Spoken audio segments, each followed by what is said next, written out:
ಅಥವಾ ನಾವು ಕನ್ನಡದಲ್ಲಿ ಜೀವಿತಾವಧಿಯ ಅಥವಾ ಅಜೀವ ಕಲಿಕೆ ಬಗ್ಗೆ ತಿಳಿದುಕೊಳ್ಳೋಣ. ಅದರಲ್ಲಿ ಮೊದಲನೇದಾಗಿ ಬ್ಲಾಕ್ 1 ನಲ್ಲಿ ಬರ್ತಕ್ಕಂಥ ಜೀವಿತಾವಧಿಯ ಕಲಿಕೆ ಅಥವಾ ಅಜೀವ ಕಲಿಕೆ ಅಂತ ಏನ್ ಕರಿತೀವಿ, ಅದು ಅಂದ್ರೆ ಏನು, ಮತ್ತೆ ಯಾವಾಗ ಇದು ಆಗುತ್ತೆ, ಜೊತೆಗೆ ಎಲ್ಲಿಂದ ಪ್ರಾರಂಭ ಆಗುತ್ತೆ ಮತ್ತೆ ಹೇಗೆ ಪ್ರಾರಂಭ ಆಗುತ್ತೆ ಅನ್ನೋದ್ರ ಬಗ್ಗೆ ನಾವು ಸುದೀರ್ಘವಾಗಿ ಈ ಅವಧಿಯಲ್ಲಿ ತಿಳಿದುಕೊಳ್ಳೋಣ. ಅದಕ್ಕೆ ಪೂರ್ವದಲ್ಲಿ ನಾವು ಶಿಕ್ಷಣ ಅಂದ್ರೆ ಏನು ಅನ್ನೋದ್ರ ಬಗ್ಗೆ ನಾವು ಸ್ವಲ್ಪ ತಿಳ್ಕೊಳ್ಳುವಂಥದ್ದು ಬಹಳ ಅಗತ್ಯವಾಗಿರುತ್ತೆ. ನಮಗೆಲ್ಲ ಗೊತ್ತಿರುವಂತೆ ಶಿಕ್ಷಣ ಅಂತಕ್ಕಂಥದ್ದು ವ್ಯಕ್ತಿಯ ದೈನಂದಿನ ಜೀವನದಲ್ಲಿ ಪ್ರತಿನಿತ್ಯ ಆಗ್ತಕ್ಕಂಥ ಅನುಭವಗಳನ್ನ ನಾವು ಒಟ್ಟಾಗಿ ಶಿಕ್ಷಣ ಅಂತೇಳಿ ಹೇಳ್ಬೋದು. ಹಾಗೇನೆ ಪ್ರಸಿದ್ಧ ತತ್ವಜ್ಞಾನಿಗಳು, ಶಿಕ್ಷಣ ತಜ್ಞರು, ಇತರರೆಲ್ಲರೂ ಶಿಕ್ಷಣ ಕ್ಷೇತ್ರದ ಹಲವಾರು ಮಹನೀಯರು ಶಿಕ್ಷಣದ ಬಗ್ಗೆ ಹಲವಾರು ವ್ಯಾಖ್ಯಾನಗಳನ್ನ ಮಾಡಿರೋದನ್ನು ನಾವು ನೋಡ್ತೀವಿ. ಅದರಲ್ಲಿ ಪ್ರಮುಖವಾಗಿ ಕೆಲವೊಂದು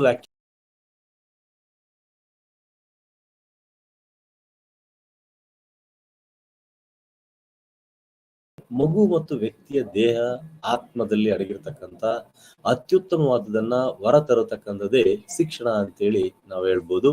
ಇದನ್ನ ನಮ್ಮ ಗಾಂಧೀಜಿಯವರು ಹೇಳಿರುವಂತೆ ಶಿಕ್ಷಣ ಅಂದ್ರೆ ಏನಪ್ಪಾ, ವ್ಯಕ್ತಿಯ ಆತ್ಮದಲ್ಲಿ, ವ್ಯಕ್ತಿಯ ಮನಸ್ಸಿನಲ್ಲಿ, ಮಗುವಿನಲ್ಲಿ ಮತ್ತು ವ್ಯಕ್ತಿಯ ಆತ್ಮದಲ್ಲಿ ಮತ್ತೆ ಮನಸ್ಸಿನಲ್ಲಿ ಇರ್ತಕ್ಕಂಥ ಅತ್ಯುತ್ತಮವಾದನ್ನು ಹೊರತರತಕ್ಕಂಥದ್ದೇನೆ ಶಿಕ್ಷಣ ಅಂತ ಹೇಳಿ ಕರೀತಾರೆ.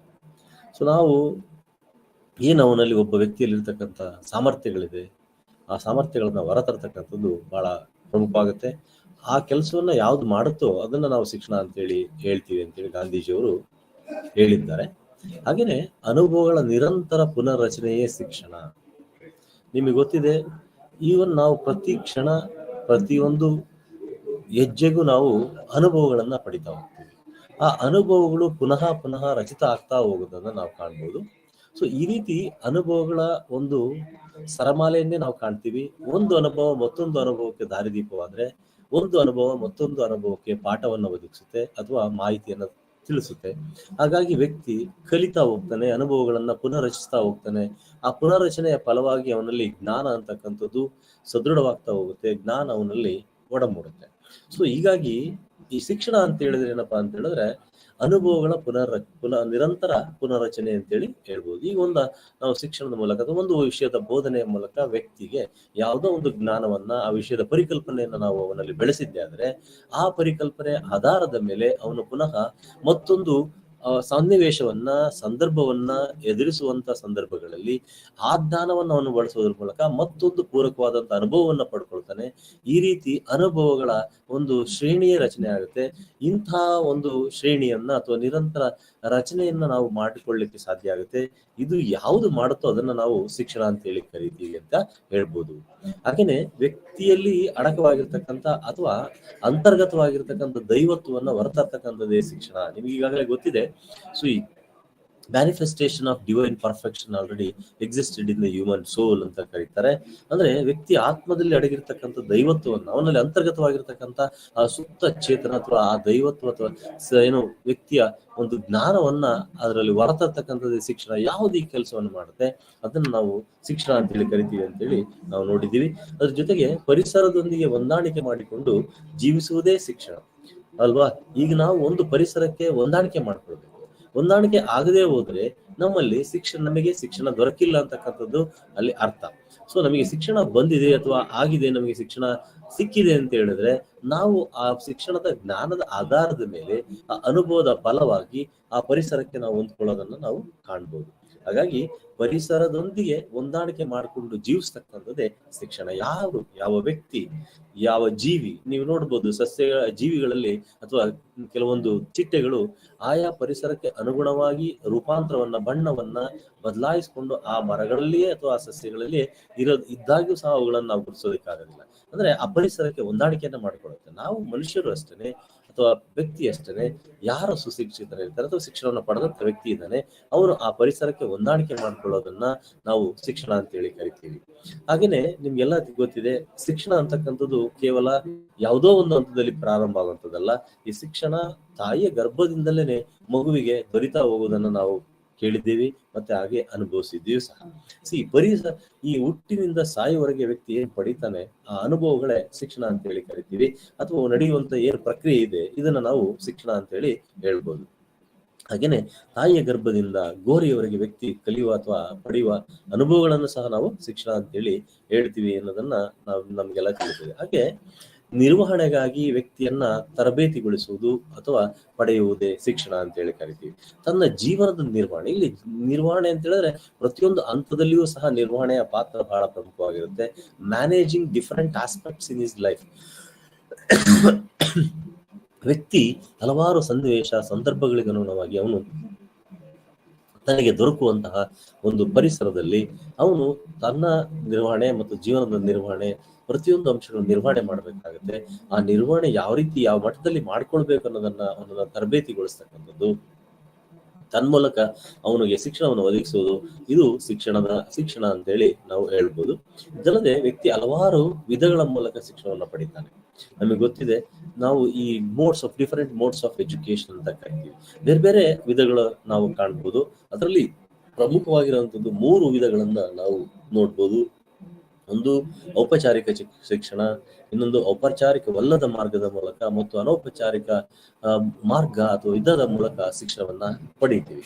ಈಗ ನಾವು ಔಪಚಾರಿಕ ಅನ್ನೋದು ಏನಿದೆ, ಇದು ಈ ಕ್ರಿಯಾತ್ಮಕ ಒಂದು ಮಾದರಿಯಾಗಿದೆ ಅಥವಾ ಕ್ರಿಯಾತ್ಮಕ ವಿಧಾನ ಆಗಿದೆ. ಯಾಕಂತ ಹೇಳಿದ್ರೆ ಈ ಔಪಚಾರಿಕ ಮಾರ್ಗದಲ್ಲಿ ಎಲ್ಲರೂ ಸಹ ವ್ಯಕ್ತಿಯೊಂದಿಗೆ ಮುಖತಃ ಭೇಟಿ ಮತ್ತು ಅವರು ಪರಸ್ಪರ ಸಮೂಹದಲ್ಲಿ ತೊಡಗಿಕೊಳ್ಳೋದ್ರ ಮೂಲಕ ಶಿಕ್ಷಣವನ್ನ ಪಡ್ಕೊಳ್ತಾನೆ. ಹಾಗೇನೆ ಔಪಚಾರಿಕವಲ್ಲದ ಶಿಕ್ಷಣದಲ್ಲಿ ಎಲ್ಲಿಯೋ ಕುಳಿತಂತ ವ್ಯಕ್ತಿ ದೂರದಿಂದ ಮಾಹಿತಿಯನ್ನ ಸಂಗ್ರಹಿಸುವುದರ ಮೂಲಕ ಅವನು ಶಿಕ್ಷಣವನ್ನ ಪಡ್ಕೊಳ್ತಾನೆ. ಉದಾಹರಣೆಗೆ ಹೇಳೋದಾದ್ರೆ ನಮ್ಮ ದೂರ ಶಿಕ್ಷಣ ಅಥವಾ ಅಂಚೆ ತರಗತಿ ಶಿಕ್ಷಣ ಅಥವಾ ಆನ್ಲೈನ್ ಕೋರ್ಸಸ್ ಅಂತ ಏನ್ ಕರಿತೀವಿ, ಇದು ಔಪಚಾರಿಕವಲ್ಲದ ಶಿಕ್ಷಣಕ್ಕೆ ಒಂದು ಉದಾಹರಣೆ ಅಂತ ಹೇಳ್ಬೋದು. ತನ್ನ ಜೀವನದುದ್ದಕ್ಕೂ ಪಡಿತಾ ಹೋಗ್ತಾನೆ ಅಂತಕ್ಕಂಥ ಪರಿಕಲ್ಪನೆಯನ್ನ ಈ ಮೇಲಿನ ಎಲ್ಲಾ ವ್ಯಾಖ್ಯಾನಗಳನ್ನ ನಾವು ನೋಡಿದಾಗ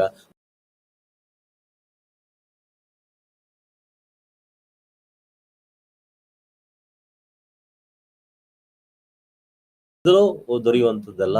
ಇದು ಪ್ರತಿನಿತ್ಯ ಪ್ರತಿಕ್ಷಣ ಪ್ರತಿಯೊಂದು ಹೆಜ್ಜೆಯೂ ವ್ಯಕ್ತಿ ಶಿಕ್ಷಣವನ್ನ ಪಡಿತಾ ಹೋಗ್ತಾನೆ, ಅನುಭವಗಳನ್ನ ಪಡಿತಾ ಹೋಗ್ತಾನೆ. ಅದೆಲ್ಲರ ಒಟ್ಟು ಸಾರ ಏನಪ್ಪಾ ಅಂತ ಹೇಳಿದ್ರೆ ಜೀವನದ ಉದ್ದಕ್ಕೂ ವ್ಯಕ್ತಿ ಶಿಕ್ಷಣವನ್ನ ಪಡಿತಾ ಹೋಗ್ತಾನೆ. ಇದನ್ನೇ ನಾವು ಆಜೀವ ಶಿಕ್ಷಣ ಅಂತೇಳಿ ಹೇಳ್ಬೋದು, ಅಥವಾ ಜೀವಿತಾವಧಿಯ ಶಿಕ್ಷಣ ಅಂತೇಳಿ ಸಹ ನಾವು ವ್ಯಾಖ್ಯಾನಿಸಬಹುದು ಅಂತ ಅನ್ನೋದನ್ನ ನಾವು ಇಲ್ಲಿ ಮನಗಾಣ್ಬಹುದು.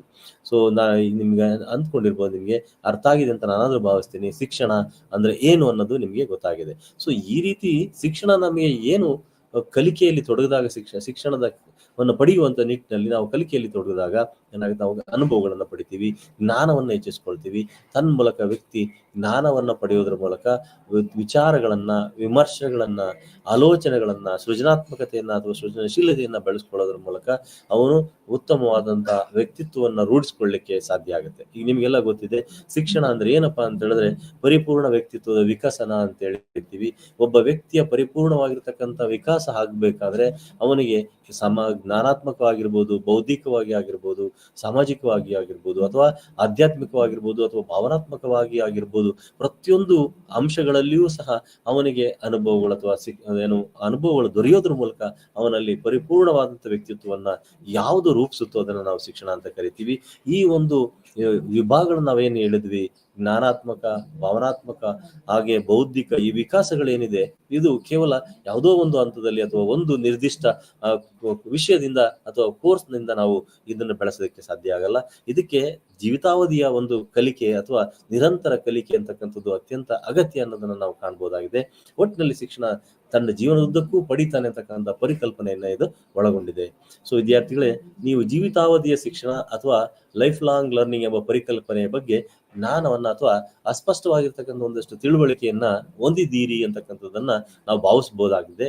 ಯಾಕಂತ ಹೇಳಿದ್ರೆ ಈ ಮೇಲಿನ ಒಂದು ವ್ಯಾಖ್ಯಾನಗಳೇ ಶಿಕ್ಷಣದ ಪರಿಕಲ್ಪನೆಗಳೇ ನಮ್ಗೆ ಆ ಒಂದು ಅರ್ಥವನ್ನ ತಿಳಿಸ್ಕೊಡುತ್ತೆ. ಏನಪ್ಪಾ ಅಂತ ಹೇಳಿದ್ರೆ ಶಿಕ್ಷಣ ಅಂತಕ್ಕಂಥದ್ದು ಜೀವಿತಾವಧಿಯ ಉದ್ದಕ್ಕೂ ನಡೀತಕ್ಕಂಥದ್ದು ಆಜೀವ ಕಲಿಕೆ ಆಗಿದೆ ಅನ್ನೋದನ್ನ ನಾವು ಗಮನಿಸಬಹುದು. ಸೊ ಈ ಒಂದು ಅಧ್ಯಾಯದಲ್ಲಿ ನಾವು ಜೀವಿತಾವಧಿಯ ಶಿಕ್ಷಣದ ಅಸ್ಪಷ್ಟ ಪರಿಕಲ್ಪನೆಯಿಂದ ಒಂದಷ್ಟು ಸ್ಪಷ್ಟವಾದಂತಹ ಪರಿಕಲ್ಪನೆಯನ್ನ ಹೊಂದೋದಿಕ್ಕೆ ಪ್ರಯತ್ನ ಮಾಡೋಣ. ಮೊದಲನೇದಾಗಿ ಈ ಒಂದು ಜೀವಿತಾವಧಿಯ ಅಥವಾ ಆಜೀವ ಕಲಿಕೆಯ ಹೊಸ ಈ ಪರಿಕಲ್ಪನೆ ಏನಲ್ಲ ಇದು. ಯಾಕಂತ ಹೇಳಿದ್ರೆ ಇದು ಈ ಒಂದು ಪರಿಕಲ್ಪನೆ 1920ರಷ್ಟು 20ರಲ್ಲಿ ಅದು ಪ್ರಾರಂಭ ಆಗುತ್ತೆ. ಈ ಒಂದು ಜೀವನದ ಒಂದು ಅಗತ್ಯ, ಒಂದು ಜೀವಿತಾವಧಿಯ ಕಲಿಕೆ ಏನಿದೆ, ಇದು ಒಂದು ಜೀವನದ ಅತ್ಯಂತ ಅಗತ್ಯವಾದಂತಹ ಅಂಶವಾಗಿದೆ. ಯಾಕಂತ ಹೇಳಿದ್ರೆ ಒಂದು ಸಮಾಜದ ವ್ಯಕ್ತಿಗಳು ಸಮುದಾಯದ ಹಾಗೂ ಸಮಾಜದ ಎಲ್ಲಾ ಸಮುದಾಯದಲ್ಲಿಯೂ ತಮ್ಮ ಸ್ಪರ್ಧಾತ್ಮಕ ಬೇಡಿಕೆಗಳನ್ನ, ಜೀವನದ ಸವಾಲುಗಳನ್ನ, ಬೆಳವಣಿಗೆ ಮತ್ತು ವಿಕಾಸ, ನಂತರ ಬದಲಾಗುತ್ತಿರುವ ಜಾಗತಿಕ ಕ್ರಮಗಳಿಗೆ ಸಿದ್ಧಗೊಳ್ಳಬೇಕಾಗುತ್ತೆ. ಯಾಕಂತ ಹೇಳಿದ್ರೆ ಪ್ರತಿನಿತ್ಯ ದೈನಂದಿನ ಜೀವನದಲ್ಲಿ ವ್ಯಕ್ತಿ ಹಲವಾರು ಸಮಸ್ಯೆಗಳನ್ನ ಅಥವಾ ಸಂದರ್ಭಗಳನ್ನ, ಸಮಸ್ಯಾತ್ಮಕ ಸನ್ನಿವೇಶಗಳನ್ನ ಅವನು ಎದುರಿಸಬೇಕಾಗ್ತದೆ. ಈ ಒಂದು ಸಮಸ್ಯಾತ್ಮಕ ಸನ್ನಿವೇಶಗಳು ಕೇವಲ ಒಂದು ಸಮುದಾಯ ಅಲ್ಲ, ಅಥವಾ ಪ್ರತಿಯೊಂದು ಜೀವರಾಶಿಗಳು ಸಹ ಜೀವಿತದ ಹಲವಾರು ಸಂದರ್ಭಗಳಲ್ಲಿ ಮತ್ತು ಘಟ್ಟಗಳಲ್ಲಿ ಹಲವಾರು ಸಮಸ್ಯೆಗಳನ್ನ ಎದುರಿಸಬೇಕಾಗ್ತದೆ. ಜೊತೆಗೆ ಆ ಸನ್ನಿವೇಶಗಳಲ್ಲಿ ಅವುಗಳು ಆ ಸನ್ನಿವೇಶವನ್ನು ದಾಟಿ ಮುಂದುವರಿಬೇಕಾಗುತ್ತೆ. ಹಾಗೆಯೇ ವ್ಯಕ್ತಿಯೂ ಸಹ ಒಂದು ಸಮಾಜ ಅಥವಾ ಸಮುದಾಯದಲ್ಲಿ ಅವನು ಜೀವಿಸುವ ಸಂದರ್ಭದಲ್ಲಿ ಹಲವಾರು ಬೇಡಿಕೆಗಳನ್ನ ಅವನು ಪೂರೈಸಿಕೊಳ್ಬೇಕಾಗತ್ತೆ. ಜೊತೆಗೆ ಸವಾಲುಗಳನ್ನು ಸಹ ಎದುರಿಸಬೇಕಾಗತ್ತೆ. ಹಾಗಾಗಿ ಈ ಒಂದು ನಿರಂತರವಾಗಿರ್ತಕ್ಕಂಥ ಒಂದು ಈ ಸ್ಪರ್ಧಾತ್ಮಕ ಬೇಡಿಕೆಗಳಿಂದ ಅಥವಾ ಈ ಸ್ಪರ್ಧಾತ್ಮಕ ಒಂದು ಸನ್ನಿವೇಶದಲ್ಲಿ, ಆ ಪರಿಸರದಲ್ಲಿ ವ್ಯಕ್ತಿಯಲ್ಲಿ ಬೆಳವಣಿಗೆ ಮತ್ತು ವಿಕಾಸ ಆಗ್ತಕ್ಕಂಥದ್ರ ಮೂಲಕ ಅವನು ಈ ಒಂದು ಸವಾಲುಗಳಿಗೆ ತನ್ನನ್ನು ತಾನು ಒಡ್ಡಿಕೊಳ್ಳೋದಿಕ್ಕೆ ಅವನು ಸಿದ್ಧಗೊಳ್ಳಬೇಕಾಗತ್ತೆ. ಇಂತಹ ಒಂದು ಕೇವಲ ತಾನು ಇರ್ತಕ್ಕಂಥ ಸಮುದಾಯವಲ್ಲದೆ ತನ್ನ ಸಮುದಾಯದ ಆಚೆಗೂ ಸಹ ತನ್ನ ಸಮಾಜ, ಇತರ ಜಗತ್ತಿನ ಹಲವಾರು ರಾಷ್ಟ್ರಗಳೊಂದಿಗಿನ ಸಂಬಂಧ ಅಥವಾ ಅಲ್ಲಿ ಉಂಟಾಗ್ತಕ್ಕಂಥ ಸಂಘರ್ಷಗಳು, ಸಮಸ್ಯೆಗಳು ಇತ್ಯಾದಿಗಳಿಗೆ ಅವನು ಮತ್ತೆ ಅಲ್ಲಿ ಆಗ್ತಕ್ಕಂಥ ವಿಕಾಸಗಳಿಗೆ ಮತ್ತು ಬೆಳವಣಿಗೆಗಳಿಗೆ ತನ್ನನ್ನು ತಾನು ಜಾಗೃತಗೊಳಿಸ್ಕೊಳ್ಬೇಕಾಗುತ್ತೆ. ಆ ನಿಟ್ಟಿನಲ್ಲಿ ಅವನು ಈ ಒಂದು ಕಲಿಕೆ ಅಂತಕ್ಕಂಥದ್ದು, ನಿರಂತರವಾಗಿರ್ತಕ್ಕಂಥ ಕಲಿಕೆ ಅತ್ಯಂತ ಅಗತ್ಯ ಅಂತಕ್ಕಂಥದ್ದನ್ನ ನಾವು ನೋಡ್ಬೋದು. ಅದಲ್ಲದೆ ದೈನಂದಿನ ಜೀವನದಲ್ಲಿ ವ್ಯಕ್ತಿಯ ಬೇಡಿಕೆಗಳು ಸಹ, ಅಗತ್ಯತೆಗಳು ಸಹ, ಮತ್ತೆ ಸಾಮಾಜಿಕ ಹಾಗೂ ಆರ್ಥಿಕ, ರಾಜಕೀಯ, ಸಾಂಸ್ಕೃತಿಕ ಪರಿಸರ ಮತ್ತು ತಂತ್ರಜ್ಞಾನ ಮತ್ತು ಇತರ ಜೀವನದ ಸವಾಲುಗಳಿಗೆ ಅಥವಾ ಬದಲಾವಣೆಗಳಿಗೆ ಅವನ ವ್ಯಕ್ತಿ ತೆರೆದುಕೊಳ್ಬೇಕಾಗುತ್ತೆ. ಮತ್ತು ಎದುರಿಸುವುದೇ ಜೀವಿತಾವಧಿಯ ಶಿಕ್ಷಣ ಅಂತೇಳಿ ಹೇಳ್ಬೋದು. ನೀವು ಈ ಒಂದು ಸಾಲುಗಳಲ್ಲಿ ಜೀವಿತಾವಧಿಯ ಶಿಕ್ಷಣ ಅಥವಾ ಆಜೀವ ಕಲಿಕೆಯ ಶಿಕ್ಷಣ ಅಂದ್ರೆ ಏನು, ಅಥವಾ ಕಲಿಕೆ ಅಂದ್ರೆ ಏನು ಅನ್ನೋದ್ರ ಬಗ್ಗೆ ನೀವು ಸ್ಪಷ್ಟವಾಗಿ ಅರ್ಥ ಮಾಡ್ಕೊಳ್ಬಹುದು. ಏನಪ್ಪಾ ಅಂತ ಹೇಳಿದ್ರೆ, ಹೆಚ್ಚುತ್ತಿರುವ ಬೇಡಿಕೆಗಳು. ಈ ವ್ಯಕ್ತಿಯ ದೈನಂದಿನ ಜೀವನದಲ್ಲಿ ಅವನು ಹಲವಾರು ಬೇಡಿಕೆಗಳನ್ನ ಈಡೇರಿಸ್ಕೊಳ್ಬೇಕಾಗತ್ತೆ. ಉದಾಹರಣೆಗೆ, ಒಬ್ಬ ವಿದ್ಯಾರ್ಥಿ ಶಾಲೆಗೆ ಅವನು ಸೇರಿದ ನಂತರ ಶಾಲೆಯಲ್ಲಿ ಹಲವಾರು ಚಟುವಟಿಕೆಗಳಲ್ಲಿ ಅವನು ಪಾಲ್ಗೊಳ್ಬೇಕಾಗತ್ತೆ. ಜೊತೆಗೆ ಪೋಷಕರ ಒಲವುಗಳು ಮತ್ತೆ ಅವರ ಆಸೆ ಅಪೇಕ್ಷೆಗಳಿಗೆ ಅನುಗುಣವಾಗಿ ತನ್ನ ಕಲಿಕೆಯನ್ನ ರೂಪಿಸ್ಕೊಳ್ಬೇಕಾಗತ್ತೆ. ಮತ್ತು ಶಿಕ್ಷಕರು ಮತ್ತು ತನ್ನ ಸಹಪಾಠಿಗಳ ಜೊತೆ, ಅವರ ಜೊತೆ ಒಡನಾಡಬೇಕಾಗ್ತದೆ, ಚರ್ಚೆಗಳಲ್ಲಿ ತೊಡಗಬೇಕಾಗುತ್ತೆ. ಈ ರೀತಿ ಒಬ್ಬ ವಿದ್ಯಾರ್ಥಿ ತನ್ನ ಕಲಿಕಾ ಜೀವನದಲ್ಲಿ, ಶಾಲಾ ಪರಿಸರದಲ್ಲಿ ಹಲವಾರು ಬೇಡಿಕೆಗಳನ್ನ, ಅಗತ್ಯತೆಗಳನ್ನ ಅವನು ಪೂರೈಸಿಕೊಳ್ಬೇಕಾಗುತ್ತೆ. ಅದೇ ರೀತಿ ಸಾಮಾಜಿಕವಾಗಿಯೂ ಸಹ ವ್ಯಕ್ತಿ ಹಲವಾರು ಸಾಮಾಜಿಕ ಸನ್ನಿವೇಶಗಳಲ್ಲಿ ಹಲವಾರು ಸಮಸ್ಯೆಗಳನ್ನ ಅಥವಾ ಸಂದರ್ಭಗಳನ್ನ ಅವನು ಕಾಣಬೇಕಾಗುತ್ತೆ. ಇಂತಹ ಒಂದು ಸಾಮಾಜಿಕ ಪರಿಸರದಲ್ಲಿ ರಾಜಕೀಯವಾಗಿ ಆಗಿರ್ಬೋದು ಅಥವಾ ಆರ್ಥಿಕವಾಗಿ ಆಗಿರ್ಬೋದು, ಅವನು ತನ್ನನ್ನು ತಾನು ಸದೃಢಗೊಳಿಸ್ಕೊಳ್ಬೇಕಾಗತ್ತೆ. ಮತ್ತು ತನ್ನಲ್ಲಿ ವಿಕಾಸವನ್ನ ಅಥವಾ ಬದಲಾವಣೆಗಳನ್ನ ಮಾಡಿಕೊಳ್ಳೋದ್ರ ಮೂಲಕ ಇವುಗಳನ್ನ ಯಶಸ್ವಿಯಾಗಿ ಎದುರಿಸುವಂತಹ ಮತ್ತು ಅವುಗಳಿಗೆ ಪೂರಕವಾಗಿ ಅವನು ತನ್ನ ಜೀವನವನ್ನ ರೂಪಿಸ್ಕೊಳ್ತಕ್ಕಂಥ ಅಗತ್ಯತೆ ಕಂಡು ಬರುತ್ತೆ. ಆ ನಿಟ್ಟಿನಲ್ಲಿ ಏನು ನಿರಂತರವಾಗಿರ್ತಕ್ಕಂಥ ಕಲಿಕಾ ಪ್ರಕ್ರಿಯೆ ಅಂತಕ್ಕಂಥದ್ದು ಅತ್ಯಂತ ಅಗತ್ಯ ಅನ್ನೋದನ್ನ ನಾವು ನೋಡ್ಬೋದು. ಅದೇ ರೀತಿ ಸಾಂಸ್ಕೃತಿಕ ವಿಚಾರಗಳು ಬಂದಾಗ ಒಂದು ಸಾಂಸ್ಕೃತಿಕ ಸಂಘರ್ಷಗಳು ಸಹ ಏರ್ಪಡುವಂತ ಸಂದರ್ಭಗಳನ್ನು ನಾವು ಕಾಣ್ತೀವಿ. ಇಂತಹ ಸಾಂಸ್ಕೃತಿಕ ಸಂದರ್ಭಗಳಲ್ಲಿಯೂ ಸಹ ವ್ಯಕ್ತಿ ಯಾವ ರೀತಿ ಈ ಸಾಂಸ್ಕೃತಿಕ ಪರಿಸರಕ್ಕೆ ತನ್ನನ್ನು ತಾನು ತೆರೆದುಕೊಳ್ತಾನೆ, ಮತ್ತೆ ಆ ಸಾಂಸ್ಕೃತಿಕ ಸಂಘರ್ಷಗಳಿಂದ ಆಗ್ತಕ್ಕಂಥ ಸಮಸ್ಯೆಗಳನ್ನ ಯಾವ ರೀತಿ ಅವನು ಹೊರಬರ್ತಾನೆ ಅಂತಕ್ಕಂಥದ್ದು ಸಹ ಅತ್ಯಂತ ಅಗತ್ಯ. ಈ ನಿಟ್ಟಿನಲ್ಲಿ ಅವನ ಕಲಿಕೆ ಸಹ ಅಗತ್ಯವಾಗುತ್ತೆ. ಈಗ ಸಾಮಾಜಿಕ ಸಾಂಸ್ಕೃತಿಕ ಪರಿಸರ ಬಂದಾಗ ಹಲವಾರು ಸಾಮಾಜಿಕ ಸನ್ನಿವೇಶಗಳನ್ನ ಮತ್ತು ಸಂದರ್ಭಗಳನ್ನ ಹಾಗೂ ಸಂಘರ್ಷಗಳನ್ನ ಆ ಒಂದು ಸಾಂಸ್ಕೃತಿಕವಾಗಿ ನಾವು ಕಾಣಬಹುದಾಗಿದೆ. ಇಂತಹ ಸನ್ನಿವೇಶಗಳು ಎದುರಾದ ಸಂದರ್ಭದಲ್ಲಿ ಯಾವ ರೀತಿ ಇಂಥವುಗಳಿಂದ ಹೊರಬರ್ತಕ್ಕಂಥದ್ದನ್ನ ಅವನು ಪ್ರಯತ್ನಗಳನ್ನ ಮಾಡಿದಾಗ ಮತ್ತು ತನ್ನ ಒಂದು ಜ್ಞಾನವನ್ನ ಈ ನಿಟ್ಟಿನಲ್ಲಿ ಬಳಸ್ಕೊಳ್ಳೋದ್ರ ಮೂಲಕ ಅವನು ಹೊರ ಬರಬೇಕಾಗ್ತದೆ. ಇಂತಹ ಸಂದರ್ಭದಲ್ಲಿ ಅವನು ಕಲಿಕೆ ಅಂತಕ್ಕಂಥದ್ದು ಅತ್ಯಂತ ಅಗತ್ಯ. ತನ್ನ ಶಾಲಾ ಶಿಕ್ಷಣದಿಂದ ಅವನು ಏನು ಒಂದಷ್ಟು ಜ್ಞಾನವನ್ನ ಅಥವಾ ಅಲ್ಪ ಪ್ರಮಾಣದ ಜ್ಞಾನವನ್ನ ಪಡೆದಿರ್ತಾನೆ. ಆ ಜ್ಞಾನದಿಂದ ಕೇವಲ ಈ ಎಲ್ಲಾ ಸಮಸ್ಯೆಗಳನ್ನ ಅವನು ಪರಿಹರಿಸಿಕೊಳ್ಳಲಿಕ್ಕೆ ಕೆಲವೊಮ್ಮೆ ಸಾಧ್ಯ ಆಗದೆ ಹೋದಂತ ಸಂದರ್ಭಗಳಲ್ಲಿ ಯಾವಾಗ ವ್ಯಕ್ತಿ ನಿರಂತರವಾಗಿ ಕಲಿಕೆಯನ್ನ ತೊಡಗಿಕೊಂಡಾಗ, ಆಜೀವಿತವಾಗಿ ಅವನ ಕಲಿಕೆಯಲ್ಲಿ ಇದ್ದಾಗ, ಇಂತಹ ಯಾವುದೇ ಸಂದರ್ಭಗಳು ಎದುರಾದಂತಹ ಸನ್ನಿವೇಶದಲ್ಲೂ ಸಹ ಅವನು ಅವನು ಹೊರಬರ್ಲಿಕ್ಕೆ ಸಾಧ್ಯ ಆಗ್ತದೆ. ಉದಾಹರಣೆಗೆ ಈಗ ಪರಿಸರದ ಸಮಸ್ಯೆಗಳು ಅಂತೇಳಿ ಕರಿತೀವಿ. ಪರಿಸರದ ಈ ನಾವು ಏನ್ ನ್ಯಾಚುರಲ್ ಡಿಸಾಸ್ಟರ್ಸ್ ಅಂತ ನಾವು ಉದಾಹರಣೆಗೆ ನಾವು ಹೇಳೋದಾದ್ರೆ, ಅಥವಾ ಜಾಗತಿಕ ಒಂದು ಅವಘಡಗಳ ಸಂಬಂಧಿಸಿದಂತೆ ನಾವು ನೋಡೋದಾದ್ರೆ, ಪರಿಸರದಲ್ಲಿ ಹಲವಾರು ಬದಲಾವಣೆಗಳನ್ನ ಮತ್ತೆ ಅವಘಡಗಳನ್ನ ನಾವು ಕಾಣ್ತೀವಿ. ಇಂತಹ ಸಂದರ್ಭಗಳಲ್ಲಿ ಯಾವ ರೀತಿ ನಾವು ವ್ಯಕ್ತಿ ಬುದ್ಧಿವಂತಿಕೆಯಿಂದ ಅವುಗಳಿಂದ ಹೊರಬರ್ತಾನೆ ಅನ್ನೋದು ಸಹ ಆ ವ್ಯಕ್ತಿಯ ಜೀವನದ ಪ್ರಮುಖವಾದಂತ ಜ್ಞಾನದ ಪರಿಕಲ್ಪನೆಯನ್ನ ಅದು ಅವಲಂಬಿಸಿರುತ್ತೆ. ಹಾಗಾಗಿ ಈ ಒಂದು ಪರಿಸರದ ಸಮಸ್ಯೆಗಳಿಂದ ಸಹ ಅವನು ಹೊರಬರ್ಲಿಕ್ಕೆ, ನೆರವಾಗಲಿಕ್ಕೆ ಅವನ ಜೀವಿತಾವಧಿ ಶಿಕ್ಷಣ ಅತ್ಯಂತ ಅಗತ್ಯ ಆಗ್ತದೆ. ಜೊತೆಗೆ ತಂತ್ರಜ್ಞಾನ, ಇತ್ತೀಚಿನ ದಿನಗಳಲ್ಲಿ ನಾವೆಲ್ಲರೂ ತಾಂತ್ರಿಕ ಯುಗದಲ್ಲಿದ್ದೇವೆ ಮತ್ತು ತಂತ್ರಜ್ಞಾನದ ಸವಾಲುಗಳು ಸಹ ವ್ಯಕ್ತಿಗೆ ಹಲವಾರು ಸಮಸ್ಯೆಗಳನ್ನ ಮತ್ತು ಜಾಗತಿಕವಾಗಿ ಬೃಹತ್ತಾಗಿರ್ತಕ್ಕಂಥ ಜ್ಞಾನದ ಮಜಲುಗಳನ್ನ ಇವನಿಗೆ ತೆರೆದುಕೊಳ್ಳುತ್ತೆ, ಅವನಿಗೆ ವ್ಯಕ್ತಿಯನ್ನ ಪರಿಚಯಿಸುತ್ತೆ. ಹಾಗಾಗಿ ತಂತ್ರಜ್ಞಾನದ ಪಾತ್ರ ಇತ್ತೀಚಿನ ದಿನಗಳಲ್ಲಿ ಅತ್ಯಂತ ಮೇರು ಪರ್ವತವನ್ನ ದಾಟಿದ್ದು, ಇಲ್ಲಿ ಆ ಉತ್ಕೃಷ್ಟತೆಯನ್ನು ತಲುಪಿರ್ತಕ್ಕಂಥ ಅಥವಾ ಉತ್ತುಂಗವನ್ನು ತಲುಪಿರ್ತಕ್ಕಂಥ ಈ ತಂತ್ರಜ್ಞಾನದ ಒಂದು ಸಂದರ್ಭದಲ್ಲಿ ವ್ಯಕ್ತಿ ಯಾವ ರೀತಿ ಈ ತಂತ್ರಜ್ಞಾನದಿಂದ ಎದುರಾಗ್ತಕ್ಕಂಥ ಸವಾಲುಗಳಿರ್ಬೋದು ಅಥವಾ ಅವ ತಂತ್ರಜ್ಞಾನದ ಬೇಡಿಕೆಗಳಿರ್ಬೋದು, ಅವುಗಳನ್ನು ಯಾವ ರೀತಿ ಇವನು ನಿರ್ವಹಿಸ್ತಾನೆ ಮತ್ತು ಅದಕ್ಕೆ ಯಾವ ರೀತಿ ಹೊಂದಾಣಿಕೆ ಮಾಡಿಕೊಳ್ತಾನೆ ಅಂತಕ್ಕಂಥದ್ದು ಸಹ ಈ ಜೀವನದ ಕಲಿಕೆಯ ಮೂಲಕ ನಿಂತಿರ್ತದೆ ಅಂತಕ್ಕಂಥದ್ದು ಹೇಳ್ಬೋದು. ಅದರ ಜೊತೆಗೆ ಜೀವನದ ಸವಾಲುಗಳು ಸಹ ಅಷ್ಟೇನೆ. ಈಗ ವ್ಯಕ್ತಿ ಇರ್ಬೋದು, ಅಥವಾ ಬಾಲ್ಯಾವಸ್ಥೆ ಇರ್ಬೋದು, ಅಥವಾ ಪ್ರೌಢಾವಸ್ಥೆ ಇರ್ಬೋದು, ಅಥವಾ ವಯಸ್ಕಾವಸ್ಥೆ ಇರ್ಬೋದು, ಅಥವಾ ಇತರ ಒಂದು ಜೀವನದ ಹಂತಗಳಲ್ಲಿ ಯಾವ ರೀತಿ ಜೀವನದ ಹಲವಾರು ಸವಾಲುಗಳನ್ನು ಅವನು ಎದುರಿಸ್ತಾ ಹೋಗ್ತಾನೆ ಅಥವಾ ಬದಲಾವಣೆಗಳನ್ನ ಕಾಣ್ತಾನೆ.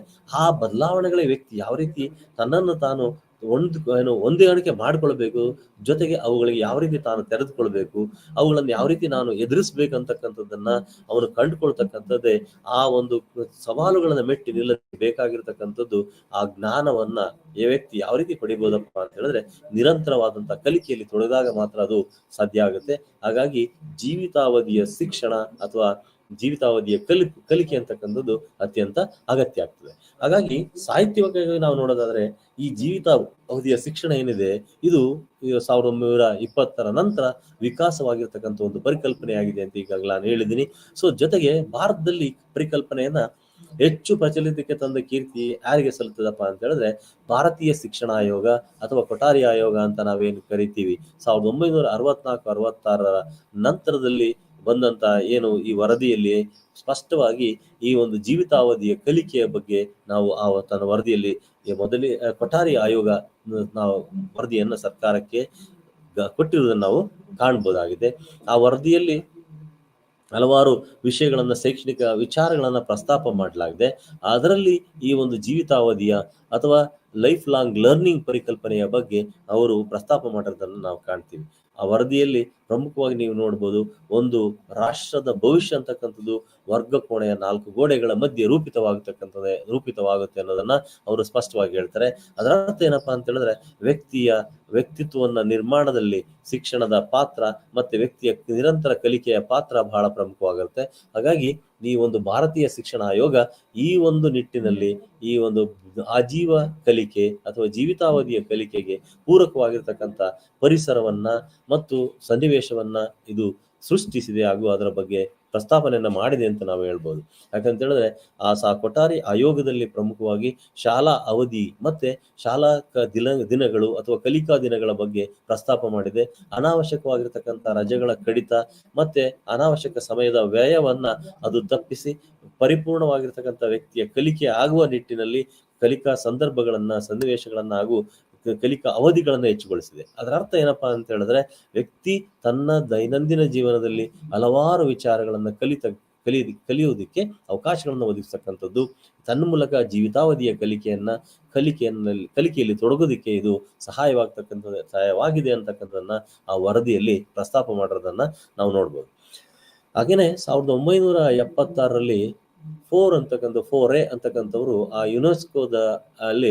ಯುನೆಸ್ಕೋ ವರದಿಯಲ್ಲಿ ಬಹಳ ಪ್ರಮುಖವಾಗಿ ಈ ಒಂದು ಜೀವಿತಾವಧಿಯ ಕಲಿಕೆ ಅಥವಾ ಲೈಫ್ ಲಾಂಗ್ ಲರ್ನಿಂಗ್ ಅಂತಕ್ಕಂಥ ಈ ಒಂದು ಪರಿಕಲ್ಪನೆಯನ್ನ ಪ್ರಸ್ತಾಪ ಮಾಡಿದರೆ, ಜೊತೆಗೆ ಇದಕ್ಕೆ ಈ ಚಾಲನೆಯನ್ನು ಕೊಡೋದ್ರ ಮೂಲಕ ಸಕಾರಾತ್ಮಕವಾಗಿ ಈ ಒಂದು ಜೀವಿತಾವಧಿ ಕಲಿಕೆ ಅಥವಾ ಆಜೀವ ಕಲಿಕೆಗೆ ಒಂದು ವೇಗವನ್ನ ನೀಡೋದ್ರ ಮೂಲಕ ಹೆಚ್ಚು ಹೆಚ್ಚು ಪ್ರಚಲಿತವಾಗುವುದರ ಮೂಲಕ ವ್ಯಕ್ತಿ ಹಲವಾರು ಮತ್ತು ಸಂದರ್ಭಗಳಲ್ಲಿ ಕಲಿಕೆಯಲ್ಲಿ ತೊಡಗಿಕೊಳ್ಳುವಂತೆ ಅವನನ್ನ ಪ್ರೋತ್ಸಾಹಿಸಿದೆ.